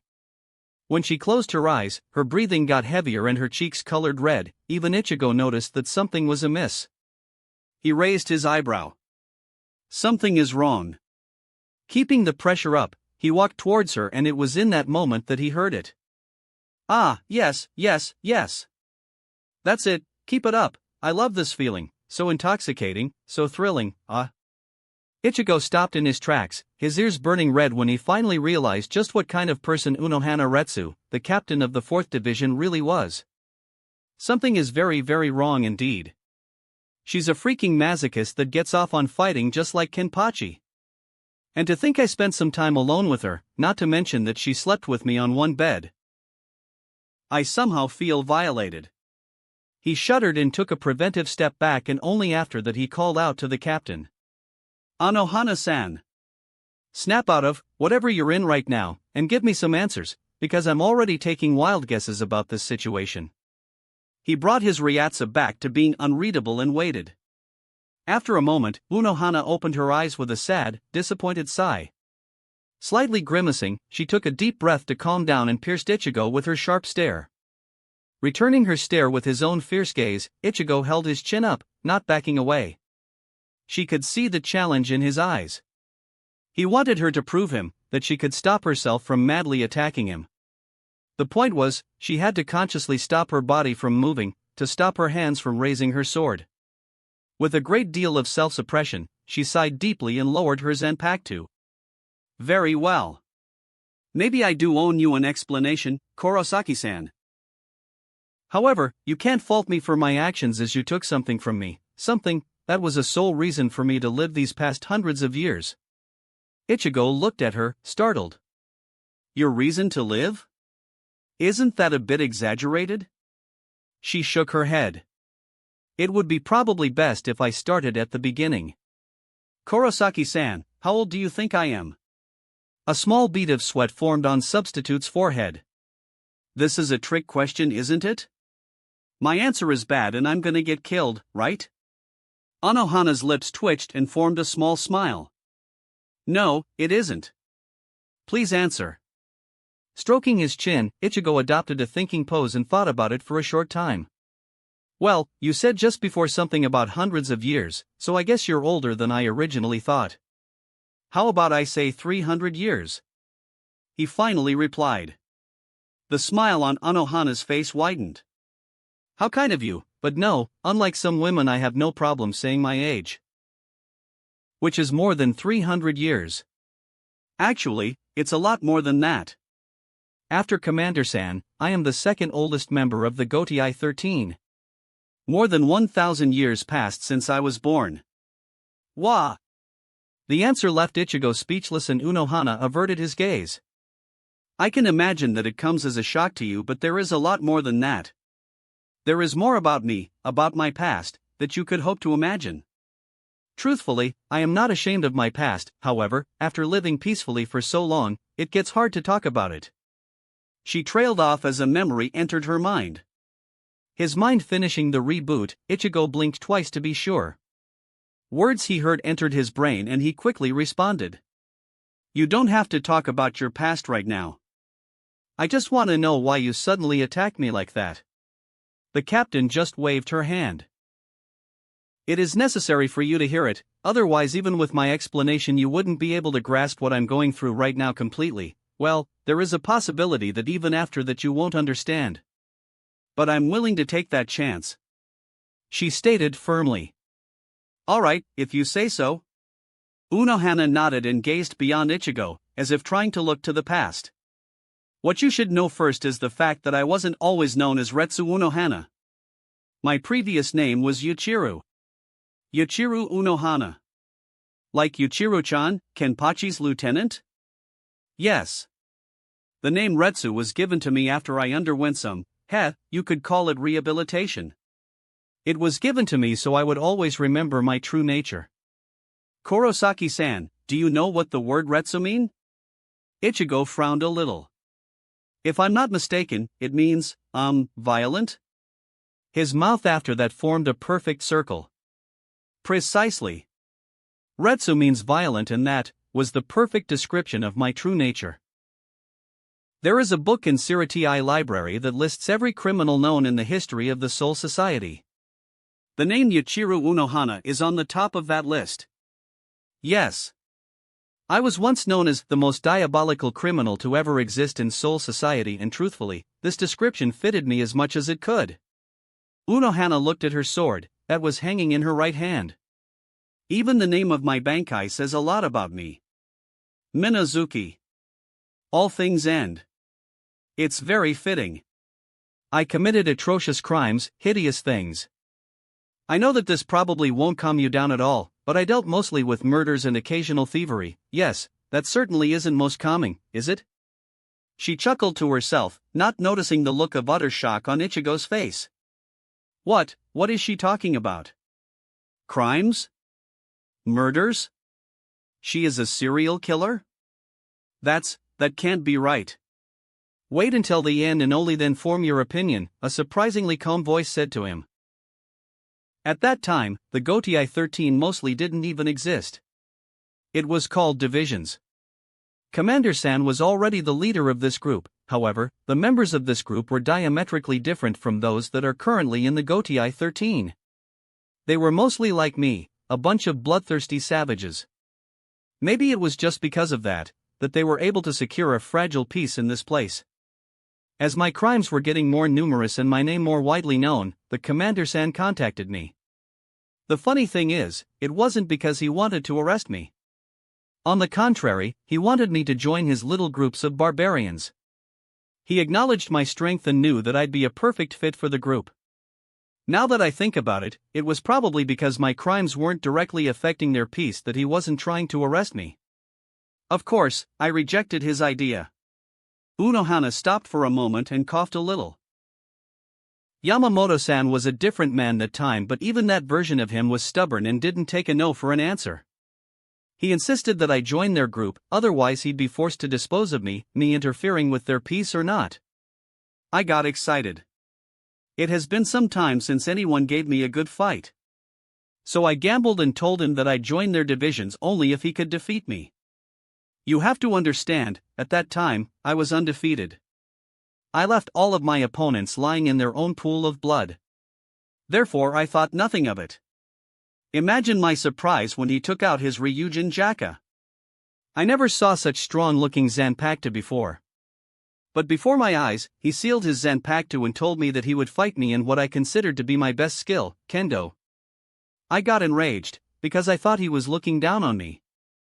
Looking back, he probably did it in fear of killing me. Even in pure Kenjutsu match, despite me knowing 8,000 ways of the sword, we were equals. It didn't matter how long we fought. Neither of us could gain any real advantage over the other. In the end, after a 2-day-long fight and seeing that his stamina remained unshaken, while I was very slowly getting tired, I yielded and agreed to join them. Ichigo just stood there, quietly listening to everything that Unohana said with blank face.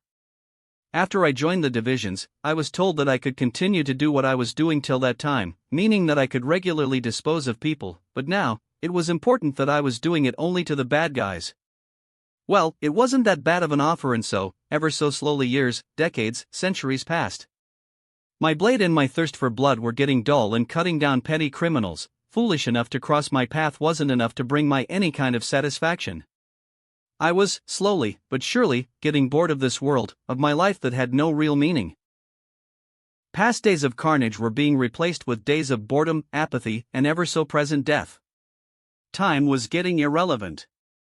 There was nothing that could bring me any enjoyment. The abyss of lethargy was hovering above like the sword of Damocles. I was being drawn to the emotionless darkness, letting myself functioning like a machine devoid of any life. As if to emphasize the mood and her emotions, Unohana's Ryatsu swirled around her, creating an eerie atmosphere. She raised her head and showed Ichigo her fierce stare. It was then that he came. Like a lightning from a clear sky, he shocked my being with his presence, despite being only a child. Zaraki Kenpachi. This time, Ichigo's blank face filled itself with a hint of an emotion. Kenpachi met her as a kid? As I already said, my life was empty at that time, so I was wandering the Soul Society, the roughest parts of Rukangai, trying to find any worthy opponent. It was unfortunate that most of the people knew me even by my other nickname, and so they fled every time I was spotted. Being a Kenpachi was a privilege but also a burden. Unohana paused when she noticed Ichigo almost choking on his own saliva. Why, you were a Kenpachi? She nodded. Yes, I was the first Kenpachi, captain of the 11th Division, the one that held the title of being the strongest. When Ichigo only blinked at her short answer, she continued.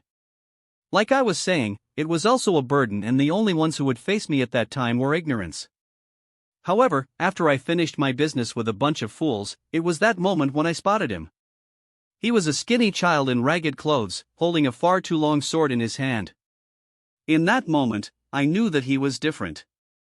It wasn't his Ryatsu, which, although being immense, that shocked me. It was his eyes. They were filled with something I had once possessed and something I had lost. Carnage, thirst for blood, and above all, love for a fight to the death. With a yell, he came at me with full force, earning my second shock that day. Despite being only a child, the strength behind his strikes, the fluent precision in his sword handling, his instinct with which he was swinging his sword at me was phenomenal. We fought hard, and I was slowly realizing one thing. Unohana revealed her sad smile. I was the weaker one.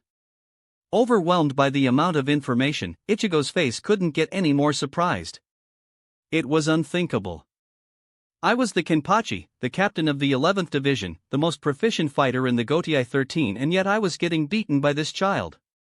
What was even more surprising was the fact that it wasn't infuriating me. On the contrary, I was glad. As my blood was being spilt, I realized that this child was the one I could pass the name Kenpachi onto without any regret. In my eyes, he was perfect for the title. He was everything I once was and more. I saw that his potential was higher than my own. I saw that he could become something great, something magnificent. And in the end, those thoughts betrayed me and resulted in my greatest sin. While being surprised, Ichigo couldn't help but blurt out. Greatest sin? Yes, my greatest sin. The pure bliss from the sparks that our sword created was shared. We both were exhilarated, filled with the joy of being able to fight to our limits. Yet.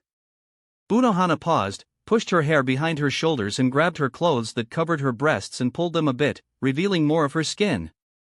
Ichigo wanted to shift his gaze, when he noticed the reason behind her action. What the hell? What happened to you?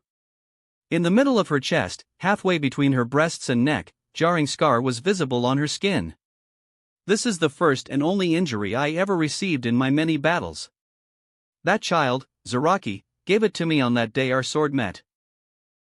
Just from that you can see why I held him in such high regards. While a child, he achieved more than any of my opponents ever came close to. I received this injury and from that moment on, I was being pushed back more and more. I was being overwhelmed by the ferocity of his attacks, by his very presence. Thinking that he would be a perfect Kenpachi, I committed my greatest sin. I let him see. He was overjoyed fighting me, but even in that state of mind, he noticed my weakness and it scared him greatly. She clenched her fists, shaking from the suppressed emotions. He was terrified of the thought that I could die and the joy, the bliss, the satisfaction he was feeling from our fight would be lost forever, that he would never be able to feel those emotions again. That he would be once again left to wander aimlessly through the Rukongai, in hoping to find somebody that could satisfy him thirst. His fear was so great, it pierced his very soul, which immediately responded to his despair and did the most unforgivable thing it could do. It reached to his deepest darkness and created in shackles that sealed his own power. With his fighting abilities bound to an extreme level, he was left severely weakened. After the first time he finally met somebody he could have called an enemy, he refused to let go. All of this because of my worthlessness. I realized it too late and became desperate. She released her fists. I healed him to my best abilities that I acquired from an old acquaintance of mine, but I could do nothing about his shackles. That day I changed. I vowed to myself that I would wait for him, as I was sure that man of his caliber would one day wander into Gotai 13, and when that day would come, I would help him and bring back his greatness. So, with that in mind, I resigned from my post as a captain of the 11th Division, contacted my acquaintance and underwent a harsh rehabilitation, after which I accepted both my new name, Retsu, and my new position as a captain of the 4th Division. It was perfect for me. I was pathetic for not being able to break his shackles, so I learned as much about healing as I could do, to prevent him from ever seeing me weak, so that one day when we would cross our blades again, he could shed his shackles and fight me with all of his might without worrying about me dying. Taking a deep breath, Unohana continued. I waited and one day he really came. However, I couldn't face him alone as I had no solution prepared. I knew that to undo my sin, to release his power, he would have to face something grave, but I wasn't sure. Even with that limited amount of power, he was still stronger than most of the Shinigami, so I got my first clue only after you, Kurosaki-san, came, invaded the Tsurutii and during that, barely defeated him. Me? Ichigo tilted his head confusion. Yes. Zaraki almost died in your fight, and to be honest, when I saw his injuries, he should have died from them. At first, I attributed it to his stubbornness and refusal to die and to his strong Ryatsu, but I was wrong. When he woke up, I noticed something peculiar. He didn't realize it himself, but his Ryatsu was different, stronger. And same thing happened when he returned from Hueco Mundo, after his fight with Neutra Gilga. His Ryatsu once again was stronger and heavier, slowly getting closer to his true potential. At that time, I realized it. I knew what I could and must do in order to unleash him. You get it now, don't you, Kurosaki-san? Again, she stared at Ichigo, who had slightly open mouth. Every time he's almost killed, part of his shackles crumbles and allows him to come back stronger? I mean, I was afraid few times in our fight that I killed him, yet he always came back from being unconscious. Ichigo replied. Close, but no. His shackled indeed crumbled, but it was most likely his Zanpakuto that allowed him to raise from the almost dead.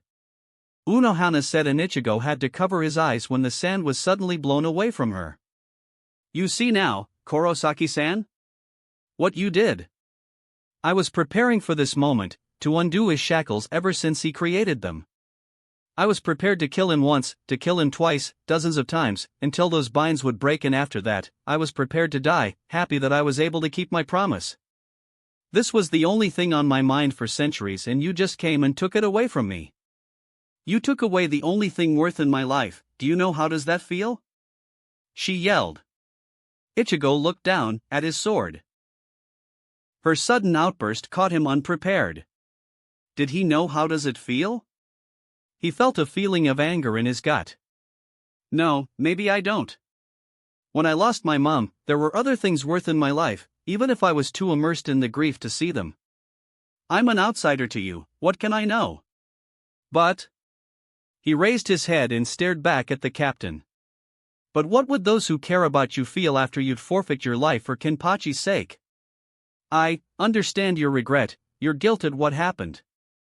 However, would you be able to tell your reason to die to Aizen-san face to face?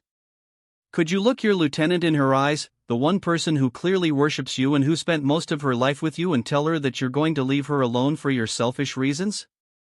He raised even his voice and sharply retorted. Anohana's face twisted itself in anger. "Selfish reasons? You dare?" She was cut off. Yes. Yes, I dare. Are you really trying to tell me that you would do it completely for Kenpachi's sake? Wouldn't you do it because your mind is heavy with regret and guilt? You want to atone for your sin, but not for Kenpachi, who was quite content with being how he was, but for you, for the resentment you hold against yourself. It's because you can't forgive yourself for what you did, and you found the easy way out. You would do it under the cover-up of helping the child you met so long ago, but it would be more for yourself. Ichigo shouted. You are calling this an easy way out? How is it easy? Unohana yelled back. It's easy because you are angry at me, who helped him the same way you would. It is selfish because you are not happy for him. After a moment of silence, Unohana whispered quietly. So you're saying that if you could avenge the death of your mother by being able to kill the one who was responsible for it, you'd be content with somebody else killing him instead? Ichigo's mouth stopped moving as he absorbed her words. They shook him. He remembered when he fought Grand Fisher and he made Rukia swear not to interfere with his fight. He remembered the rainy night when he awoke next to the bloody corpse of his mother. It's not the same. He whispered back. It's not the same. He said more loudly. How can you? Unohana was once again cut off. I'm barely 17 years old and even I can see that it's not the same. Your anger is clouding your judgment, Anohana-san. How can you compare somebody who was killing simply for enjoyment with you unconsciously showing weakness? My mother wasn't killed in an accident. If she was, at this point, I'd be able to forgive. I know you know that Awoke and Soul King are more or less responsible for her death and I'm trying to learn how to forgive them for it. What you did on the other hand, was an accident and you had centuries to make peace with it. What does that tell you? Aren't you showing weakness right now? Your inability to forgive yourself? You're saying that you were prepared to die? Screw that. I bet anything that Kenpachi would kick your ass for just saying it. Even Aizen-san, who's such a kind person, would vehemently disagree with you. Ichigo's voice was getting stronger with each word and at the end, he was shouting again. It's not any of their business. It's my choice if I want to die. Unohana replied loudly. And isn't that just selfish? Ichigo asked in a normal voice. For the first time, Unohana lost her voice. But Ichigo didn't stop. You say that it's your choice. Of course it is. But there are many people that depend on you, love you, people whose lives would be emptier without you in them. It's easy to die, it's harder to live. Great person sacrifice himself, but a truly admirable person lives with the consequences of his actions. Thus, the protector spoke his greatest lie that would in the end, come back to haunt him. Soul Society. Where is that damned idiot? Shihoin Yaruchi was nervously flashing through the streets of Siratii, trying to catch a glimpse of her favorite orange-haired substitute Shinigami, with no luck so far. Ever since Kukuka shot out of her mansion mumbling about smacking that idiot's head for fighting the commander of Gotei 13, the goddess of Flash decided on one thing. Maybe it was the alcohol that supplied her with the sudden increase in courage, letting her ignore her worries, but Yoruchi decided that it was time for the dimwit to find out the truth about her feelings for him. However, even with that bit of alcohol in her system, her thoughts were drawn to one fact. So far, Ichigo turned down every confession. She was sure that it wasn't because he was gay. No, it just seemed that he deemed any relationship as a hindrance to his hectic lifestyle. That he didn't have the time for it. She was determined to prove him wrong. Even if it would turn out that he didn't like her like that, she would make him understand that it didn't matter if he was a transcendental being, or if he was Soul Society's ace. He was, in the first place, still a growing man, and he needed someone that would stand beside him. Someone he could share his secrets with, someone that would wait for him when he was on a mission, someone that would calm him down when he was angry. Convinced that it was for his own good, Yoruchi was getting upset that he was nowhere in sight. Remembering that he mentioned that the one who taught him Kido was one Wizards and they resided near the 4th Division, she turned to the left and flashed to the medical division in hope of finding clues about his whereabouts. He did what? Yoruchi's raised voice was heard in the backyard of the 4th Division. Like we were saying. The kid took off with some crazy-ass captain, name was Kenpachi or something like that. Shinji was trying to calm the goddess of Flash, but when she turned her head to glare at the casual, almost nonchalant tone of his voice, he sighed and let Hachi to talk instead. Ichigo-san just learned a new Heido and we wanted to try some Bakudo next, when in that moment a tall captain with impressive amount of Ryatsu came crashing down and demanded some kind of match with him. Ichigo-san agreed, but under the condition that they would do it in Hueco Mundo, so that nobody would get in their way. Hachi quickly added and watched as the Shihuan heiress face-bombed. Hard. I let him out of my sight for a few minutes and he goes and finds somebody else to fight with. I swear, what is it with that guy? It's like he's a magnet for trouble. She thanked the Wizards and emerged from the backyard, thinking of a way to enter Hueco Mundo, without alerting Urahara, the sneaky bastard. Hueco Mundo. So, we're good? Ichigo carefully asked the silent captain, hoping that she would agree. After a few more moments of tense silence, Unohana took a breath. No, we are not good. Ichigo almost wanted to whine. It's not your fault as you had no way of knowing my intentions, but I'm still angry. I hope you realize that even if I say that it's not your fault, you still did something that was being my light in the darkness for past few centuries and you can't just escape unharmed. She asked slowly, with her eyes closed. Sighing deeply, Ichigo clicked his tongue. So? What's going to happen now? We'll fight again? His eyes widened when he heard a muffled noise that sounded too much like giggle. Well, you'll just have to pay with your body. Unohana stated and quickly jumped at him, giving him no chance of dodging. Wadash! He was cut off when she hit him and they both rolled on the sand. After few rolls, they came to a stop, with Unohana straddling Ichigo, her hair covering her features. You Unohana-san? Ichigo asked, unsure of her intentions. She slowly lowered her head, until her lips were almost touching his ear. I meant what I said.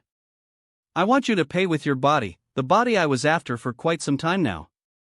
Feeling her breath on his skin, Ichigo shivered a little, but her words hit him and blood rushed to his face. Seeing that, Unohana allowed herself a small smile. Oh, don't pretend you are in such a shock. I know that you were awake that time when I lay next to you in the 4th Division, when I kissed you. You knew? Then why? Ichigo stuttered in surprise, trying not to look at her round-shaped mouth. She laughed a little and looked at him questioningly. Why? I thought you'd get it by now. It's simple. I want you. She said it so bluntly that Ichigo was stunned for a moment. You want me? Unohana-san, is it possible that you love me? To his surprise, she shook her head. I don't think I am capable of feeling love. But what I am capable of is feeling lust, and I lust for you. It's really simple. What I want from you is sex. Hard and rough sex. She said and watched as Ichigo's face got red as a strawberry. SSS sex? He gulped heavily and tried to escape from her, but she held him firmly with her thighs. Yes, Kurosaki-san. Sex. For the past few hundred years, there was no man that I would allow to do it with me. However, you have everything I want from a man. That's why I can hardly control myself when you exert your power around me. So now that you agreed that you did something bad, I can't let you go. I may call it punishment, but really, it'll feel good, you can trust me on that. Or are you one of those men that wants to have their first sex with the girl they love? Unohana asked. Well, it's dash. She pressed her finger on his mouth, cutting him off. It doesn't really matter though. Even if I lust for you, I'm still very angry at you, so I think that this is the least of what you can do, don't you agree? It's not like I'm forcing you to be my husband or anything. When Ichigo looked like he wanted to protest, she quickly smacked her lips against his and kissed him soundly, using his utter shock to force her tongue in his mouth, tasting him for the first time as their first kiss was barely a kiss. Ichigo was meanwhile completely at loss.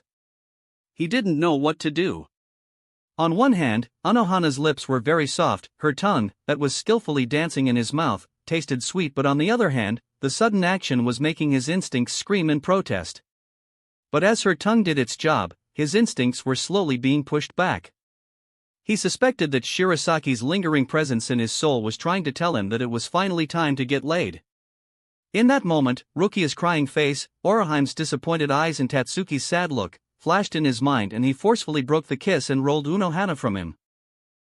He got up and held up his hand, trying to stop the captain from approaching him. I can't do it. I turned down girls that were in love with me.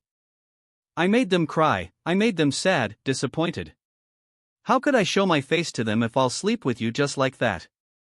He panted a little. The kiss was long and he forgot how to breathe during it. Not looking at him, Unohana slowly stood up and shook her head, growling menacingly. Kurosaki-san, I think you're still misunderstanding something. What we are doing is not a sign of love. It's plain and simple sex. Nothing more. And don't you dare say that it's just like that. I can still take out my sword, this is just a simpler solution to my anger. She grabbed the hilt of her zanpakuto and pulled it out a little. Then she put it back. You'll not betray those girls by sleeping with me, nor you should feel guilty about it. Or do you want to tell me that if you'd find a girlfriend, you wouldn't do dirty things with her because of the same reason? Ichigo clenched his jaw. He couldn't argue with that kind of logic. Or is it because you don't find me attractive at all? Unohana asked with unspoken threat in her voice. No. No, of course not. You're a beautiful woman, Unohana-san. I'm just. Ichigo instantly replied, not noticing her small surprised smile. Biting his own tongue, Ichigo sighed. I never really had any kind of relationships with a girl, so I don't know how to react to that. Only thing my dad taught me about girls was that you should never try to understand a woman's mind, it'll only bring you a headache. So it's just a little bit awkward, he admitted with red cheeks. Unohana laughed lightly. Your dad seems like a wise man. She slowly walked towards him and grabbed his hand. She put it on her chest, letting him feel her breast beneath the clothes. He almost instantly tried to jerk it away, but she held it firmly. It's really easy, Ichigo. You just have to listen to what your instincts are telling you, Unohana stated and kissed him again. That's the point. My instincts are too pro for sex, Ichigo internally screamed. His hand twitched and he felt the soft bulb on his chest moving in response to his hand's movements. Unohana moaned a little and tried to push him to the ground. Ichigo broke the kiss, making her whine quietly at the loss of contact. Wait. What? If it had been a different time, Ichigo would have laughed at the girly voice that escaped Unohana's mouth. Just, not here. I know of a place that we could go to, here in Hueco Mundo. Unohana looked at him, then at the ground, as if trying to figure out if she could hold out for a few more minutes. Fine, lead the way. Hueco Mundo, Las Noches. Are you really sure we shouldn't have go there? I swear I felt Ichigo's presence. Lilynette mumbled, slightly upset, while supporting her head with her hand. The woman sitting next to her at the oval-shaped table just shrugged. If it really is Ichigo and he really needed our help, he would have alerted us using that device he gave you. I'm sure he'll stop by and explain the situation. He wouldn't have left without any. Just remember that he contacted us with that device just to alert us that he now can't be quite sensed, so that we wouldn't be too shocked if he came unexpectedly.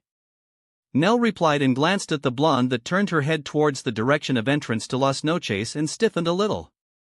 What is it, Hal Libel? The former Tercera Espada slowly reached for the hilt of her sword and let her hand rest on it. The one of other Riatsu's signature is getting closer, she stated coolly. Nell looked barely alerted and started to hum. Patiently, they waited for several minutes, when somebody entered the room. It was Grimmjow, who looked nothing like the fierce Arrancar that once pushed Kurosaki Ichigo to his limits. In fact, he looked nothing like a fierce hollow at all. He was sweating profusely and his left hand was nervously running from the hilt of his sword to his pocket. Grimmjow? What's with you? Lilynette asked in surprise. Nobody from the surviving members remembered Grimmjow ever looking like that. Even Aizen couldn't scare him like that. She's coming. He gulped and started to pace around. Who's coming? Nell asked, confused. Grimmjow stopped moving and turned his nervous face to her. That captain, that terrifying captain, was all he said, and hearing the slow turning of the doorknob, he almost jumped, appearing almost hysterical. Seeing his reaction, the other two Arrancars grabbed the hilts of their swords and waited. Why yo? Ichigo nervously called out to the group after walking in the room where he found the company of 4 Arrancars, swords at the ready. Ichigo? Lilynette exclaimed in surprise, and they let their hands off their swords. Kurosaki. Grimmjow growled unusually quietly and tried to look beyond the substitute Shinigami. Are you alone? He added a question. Meanwhile, Lilynette slid from her chair and walked to Ichigo and briefly hugged him. It's nice to see you again.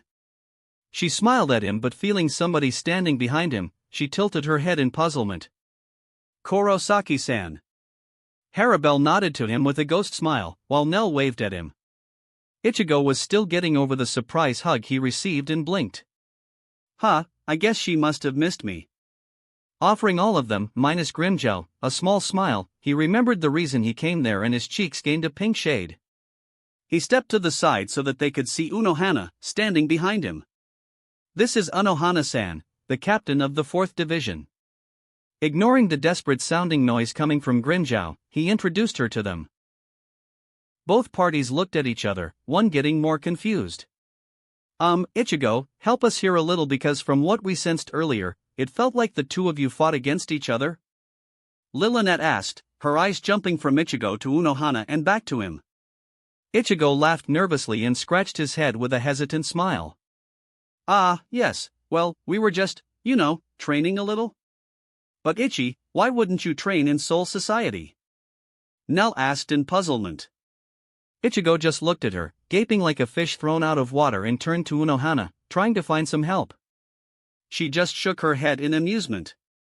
It's because our training was deemed too dangerous to attempt in populated area, so we chose vast sands of Hueco Mundo, where we couldn't harm anyone. Unohana answered politely. Oh. Nell nodded. Yes, from the explanation you gave us about your power boost, it's quite understandable that it would be risky. Hal Libel agreed. If that's all, can you both leave? Grimmjow called out to them from afar. Ichigo turned to Hal Libel and pointed to Grimmjow with his head. What's up with him? It was Unohana who answered him.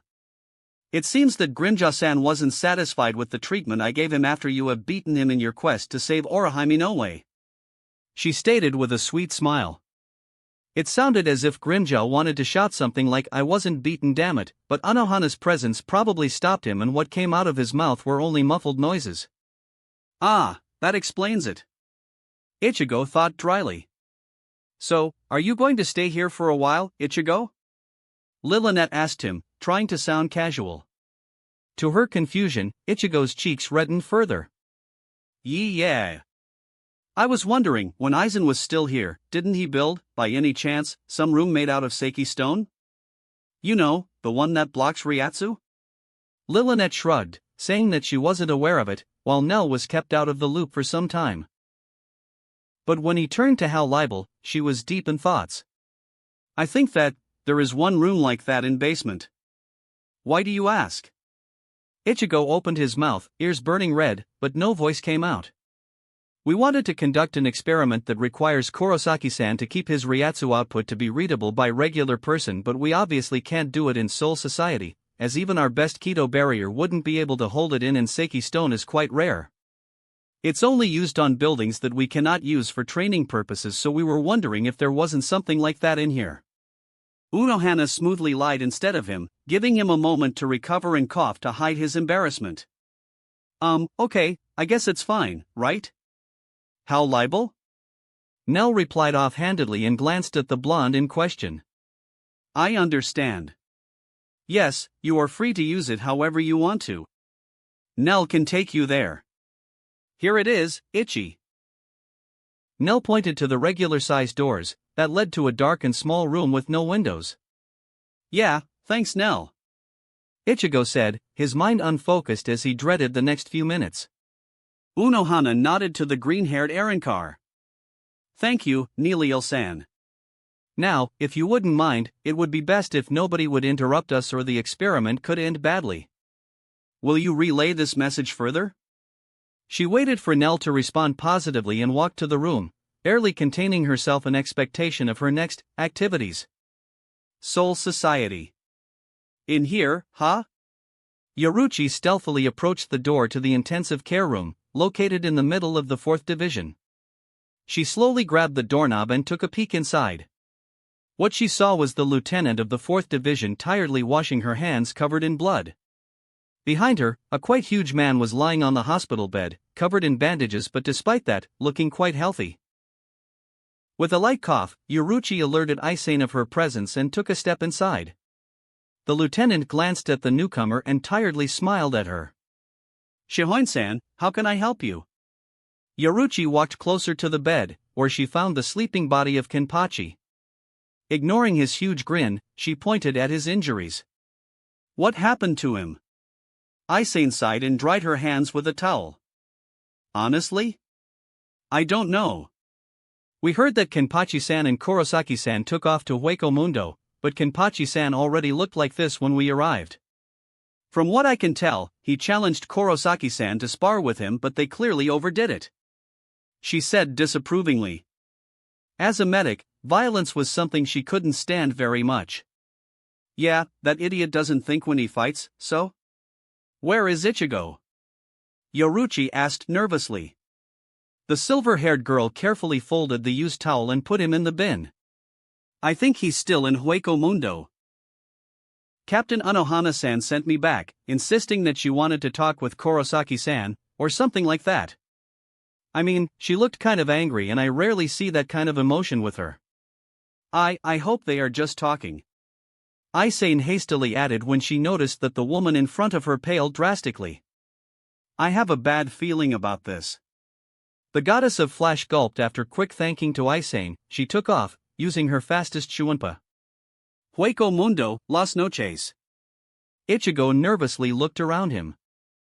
At the first glance, the room was simple for something that was built by Aizen Sasuke, a megalomaniac. However, at that moment, he was glad for it.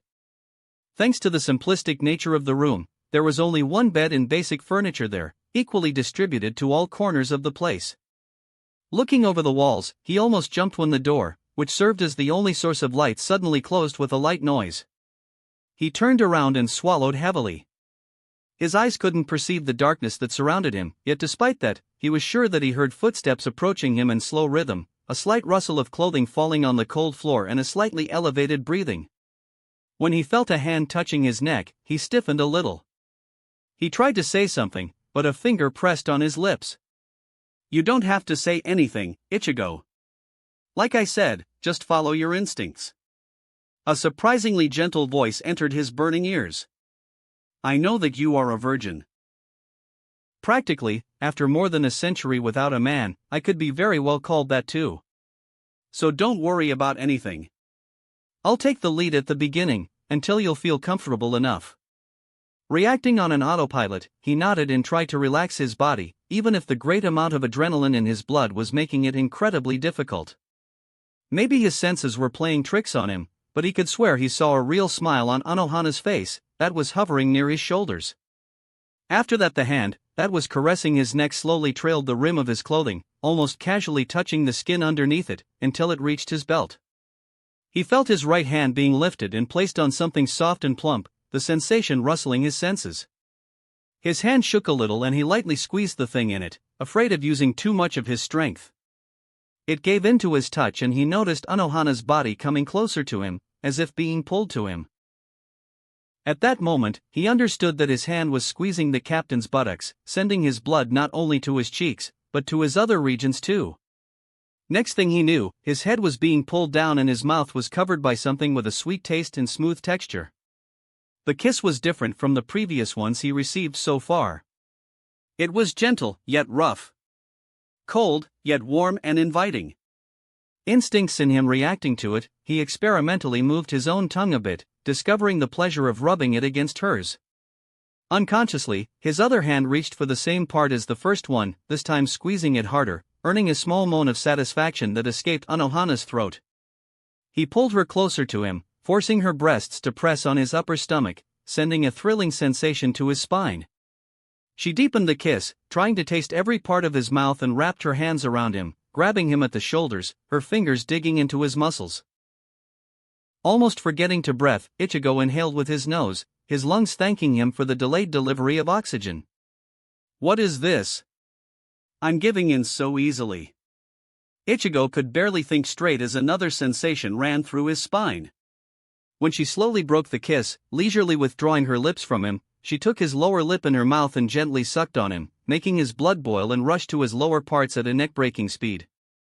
Ichigo knew that his will was slowly losing this battle, and when she stopped sucking on his lip and bit it instead, his eyes almost rolled over and his knees shook a little with the sudden bliss. It seemed that it was hard on Unohana too, as she withdrew from him for a bit, both of them breathing heavily from the lack of breathing. Even if he wanted to say something, Ichigo's brain wasn't functioning as usual and so no words came out of his mouth. He yelped, however, when he suddenly heard a rapid bombardment of swords slashed aimed at him and he felt his clothes fell off of him, leaving him standing naked in the darkroom. Before he could react to it, Unohana ferociously slammed her lips on his, leaving no room for arguments. Leaving this kiss to last only a few seconds, she whispered to his ears, "Tear off my clothes. Now." Her command left him dumbfounded for a second, but when she put her hands on his stomach and pushed herself onto him, his instinct did the job for him and he grabbed her by the clothes at the cleavage and with a fluent motion, he ripped them off. The luscious aroma that was released from under her clothes struck him at once and he grabbed her buttocks and gave them a real squeeze. Leaning forward, he didn't stop there and using his strength, he lifted her up, feeling her respond immediately, by wrapping her slender legs around his hips. Her hand tied around his neck, he felt her bare breasts pressed onto his bare chest and the new feeling was making his lower part standing up and slightly touching her bottom. She started to kiss his collarbone, sending shivers through his whole being with every single one of them and making him slowly lose his mind. He let his head to slowly fall on her shoulders, inhaling deeply, tasting the scent of her hair with his nose. "You smell like lilies." He mumbled quietly and felt her mouth, pressed on his chest, twist into a smile. "You like lilies?" Taking another deep breath, he slightly shook his head. "Not particularly, but on you they smell amazing." He said it offhandedly so he couldn't have noticed that it made Unohana feel her desire deepen. "MMM." She hummed and planted another kiss on his chest, marveling at his muscles. After lightly biting him on the neck, she lifted herself a little so that her lips came into direct contact with his ear. "Release all of your Ryatsu on me, Ichigo," she commanded quietly. He retracted his head from her shoulder and looked her in the eyes, into two bright orbs, glowing with passion. "Anohana-san, isn't that?" He hesitantly tried to say something, but she interrupted him. "Call me Yuichiro." She took a hold of his mouth and gave him another deep kiss. I want to feel that magnificent pressure on every fiber of my being again. Do it for me.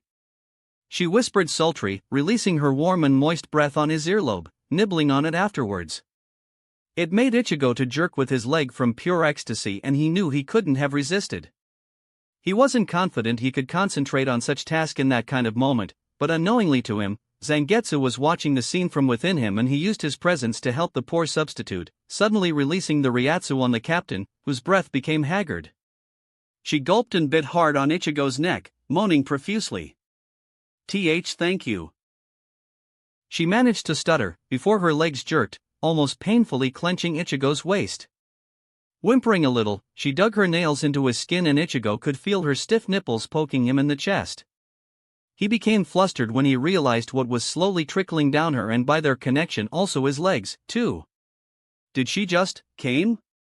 The thought of it only mentally pushed him further, till he couldn't have contained himself further, and in a flash, he moved to the bed and threw her on it, crawling onto her right after it. She laughed and welcomed his actions by opening her legs, drawing him closer to her. Letting herself to be touched, she closed her eyes and enjoyed the moment. Ichigo couldn't even think now, his instincts taking control over him. With his hands, he trailed her thighs, stopping before they could reach her oasis of sin. Instead, he moved his palms to her navel, savoring the feeling of her skin on his fingers, discovering every crane of her belly button. He lowered his head and sent a barrage of kisses to her surprisingly long legs. Inhaling her scent, he shifted his mouth above her hips, lightly brushing her neatly trimmed lower region, and planted a kiss just above her belly button. He let his hands travel higher, exploring more of her body. His palms grabbed her sides and continued even higher, before coming across two fleshy mountains with rock-hard peaks. Why Yoichiro? The woman with that name opened her eyes in an instant, his voice pleasantly warming her abdomen. She could feel his hands trembling a little and realized he was trying to ask for a permission. With a smile, she tugged on his hands and pushed them further up, until her breasts were covered by them. The skin on his palms rubbing her nipples made her bite her own lip, and she sighed in content. Previously hesitant Ichigo was at that moment saving the feeling he had in his hands, trying to carve up the memory as deep into his brain as he could. It was his first time caressing a woman's breasts after all. It was something entirely new to him, and Yoichiro could sense that he liked it. Ever so gently, he gave them a light squeeze, marveling at their elasticity, at the softness beneath his fingers. He was little surprised at their size, as he was sure that nobody would be able to guess their real size from how they looked, hidden under the layers of clothing. Like a baby, he launched at them with his mouth, catching the right nipple between his lips and tried to suck on it tenderly. Ah!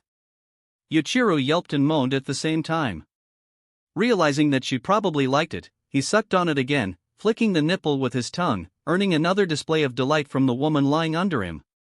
He glanced to the left, and in a quick movement, he switched to the other nipple. Using his right hand, he massaged the right breast, not wanting it to be left unattended. Yoichiro squirmed beneath him and wrapped her legs around him, letting him feel just how excited he was making her. When he lightly bit her on the nipple, she arched backwards and shouted, "Ah! Put it in. Please, don't tease me for so long." After few seconds, when he gave no response, Yoichiro opened her eyes, to see Ichigo looking at her, for some reason looking embarrassed. "It seems that I can't," he whispered, and avoided her gaze. Her eyes traveled south and widened in realization. She put her hand on his cheek and brought his head to hers, so that she could give him a light peck on the lips. "It's all right. You're simply nervous, and it happens to a lot of boys on their first time. Don't worry about it. It just means I have to help you a little," she whispered, and reaching down with her hand, she grasped his meat zanpakuto and gave it a slow stroke. Ichigo's hand, with which he's been supporting himself, shook and almost gave out from the foreign, yet incredible feeling. He grunted when he felt that she continued slowly stroking him, all the while giving him a deep kiss. It didn't take long before her actions bore fruit, and she felt his zanpakuto going through initial stage until it reached the bankai. She broke the kiss and moaned. "I'm happy to see that you're not compensating for anything, with that huge sword of yours." She licked his ear, sending a finishing blow to him, and almost giggled when he groaned and firmly grabbed her thighs. She invitingly opened her legs again and let him to lift them up, so that he could get into better position. He shifted himself and laid his member on her lower abdomen.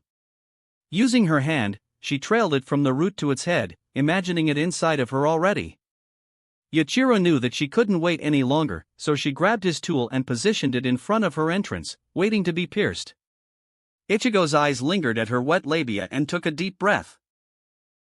Slowly, he pushed forward. The sensation of his skin being peeled off by another skin was making him even harder. His eyes traveled across her whole body and locked onto her own eyes. She smiled in anticipation and whispered 4 words that sent him over the edge completely. "Ram it in me." With a growl, he slammed into her, earning a gasp from both of them. Ichigo wanted to note how ungodly amazing it felt, but his brain melted. Yuichiro digged her nails deep into his skin from the pleasure, almost piercing his hiera with pure strength of ecstasy and drawing blood. Before he could pull out, she locked him with her legs, preventing him from moving. "Let me savor it," she gasped. Ichigo didn't protest and instead concentrated on not finishing right at that very moment, contractions within her creating almost unbearably pleasant. After a few moments her legs fell down, letting him pull out a little, then slamming inside again, making both of them moan/groan in bliss. Trying to focus on something else, Ichigo grabbed her breasts and started to massage them. That made Yuichiro jerk forward, pushing him inside her as much as she could. From that point, Ichigo started to slowly gain a rhythm with which he repeatedly smashed their bodies against each other, creating a familiar pounding sound. Each slam sent waves of pleasure previously unknown to him and threatened to overwhelm him. Each push made her moan and filled her with satisfaction long lost until now. Feeling hungry for contact, Ichigo again and again deeply kissed her, feeling that his finish was coming closer and closer. "You can release it all inside of me," Yuichiro spoke softly. "But isn't that dangerous?" Ichigo asked between movements. Her sweat face showed a smile. "Silly Ichigo, I am the captain of the medical division. Oh, yes, after all. I know how to take care of it," she managed to reply while moaning. He nodded, but then she added, "It's not like, we'll be finished after one round." That made him widen his eyes, but he couldn't think about it as he felt he was at the end of his rope, and with a final blow he pushed himself as far as he was allowed to and released all his white energy inside of her. The sudden contraction of her inner walls, along with her scream, milked him from everything he got, and he fell on top of her, both of them breathing heavily. Their sweaty bodies joined together, weren't moving for a moment, and glowed as if painted with an oil. That was indescribable. Ichigo managed to breathe out. "MMM." Yuichiro responded with a weak mumble, strength from her limbs gone for the moment. She shifted his head so that it would rest between her breasts. She smiled a little.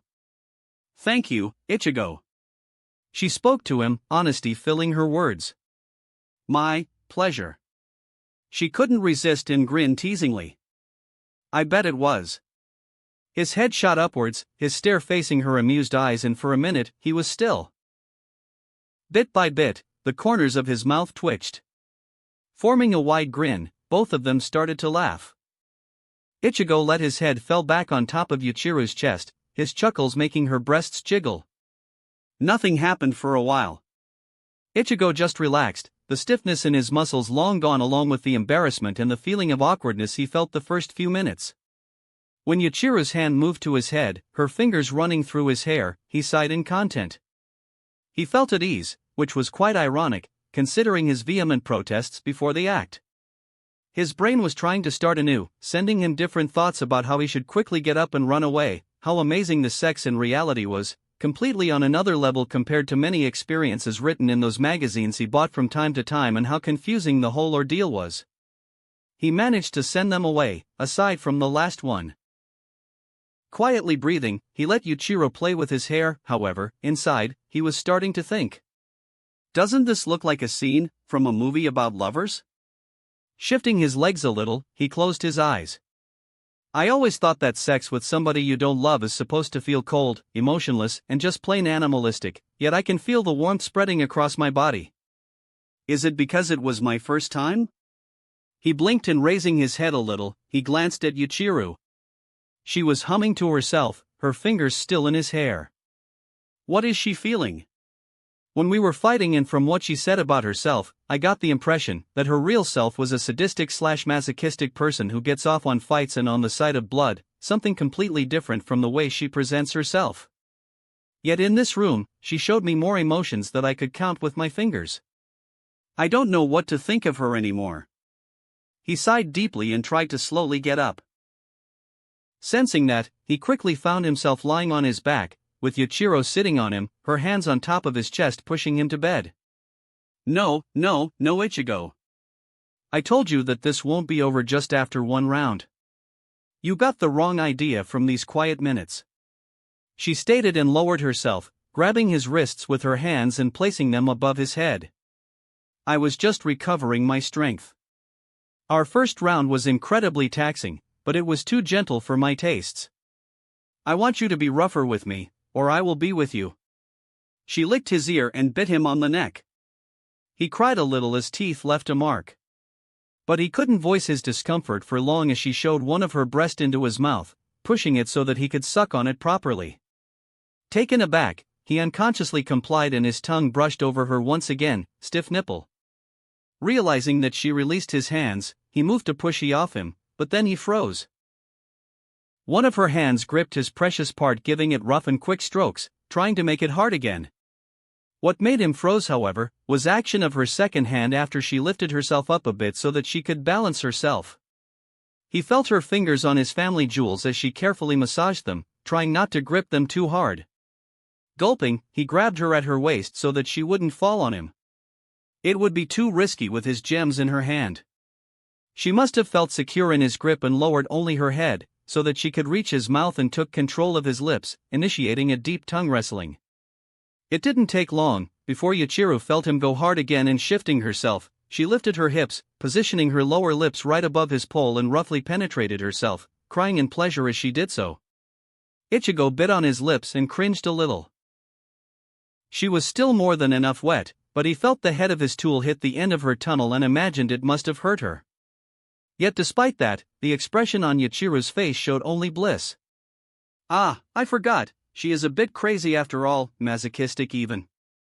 He thought for a moment, and then his mind went blank as she started to ride him furiously, barely pulling him out only to slam him in immediately after that. She placed her hands on his chest and using it as a support, she slid herself on his hips, making circles with his parts safely tucked inside of her. Ichigo had to clench his jaw to prevent himself from crying out from pleasure. Yuichiro then stopped for a moment and lifted herself, pulling him almost fully out to let the air touch their sweaty skin, before falling down on him again, their mixed juices splashing on his thighs.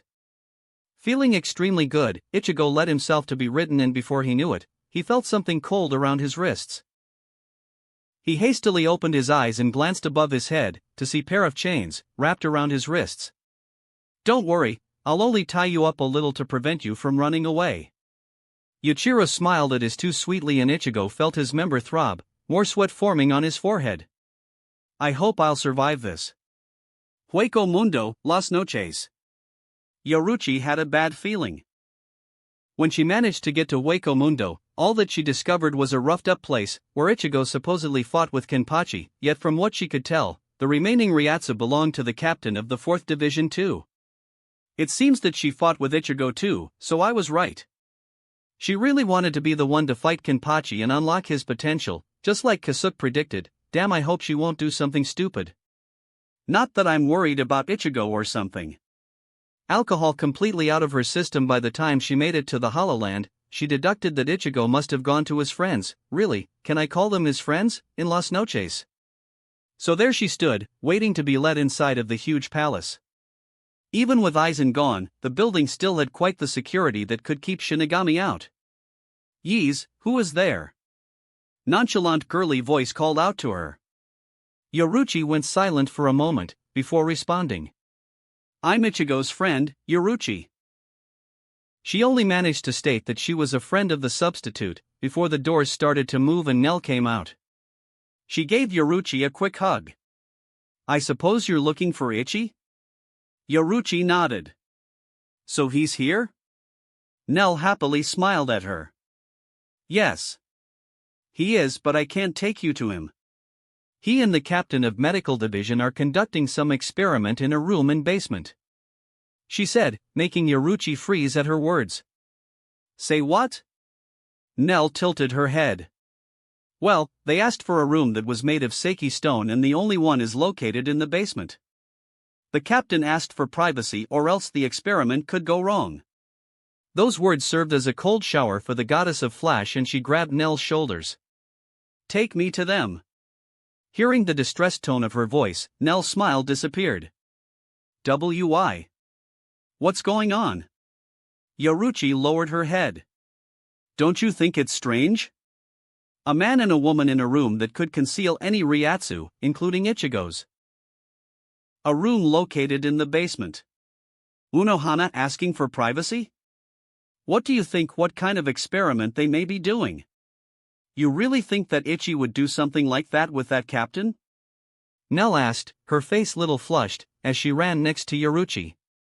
The goddess didn't respond and after a few minutes, the duo reached the room. When they stopped moving and her hand closed on the doorknob, she suddenly went rigid and Ryatsu started to pour out of her an incredible amount, making Nell widen her eyes. Dash?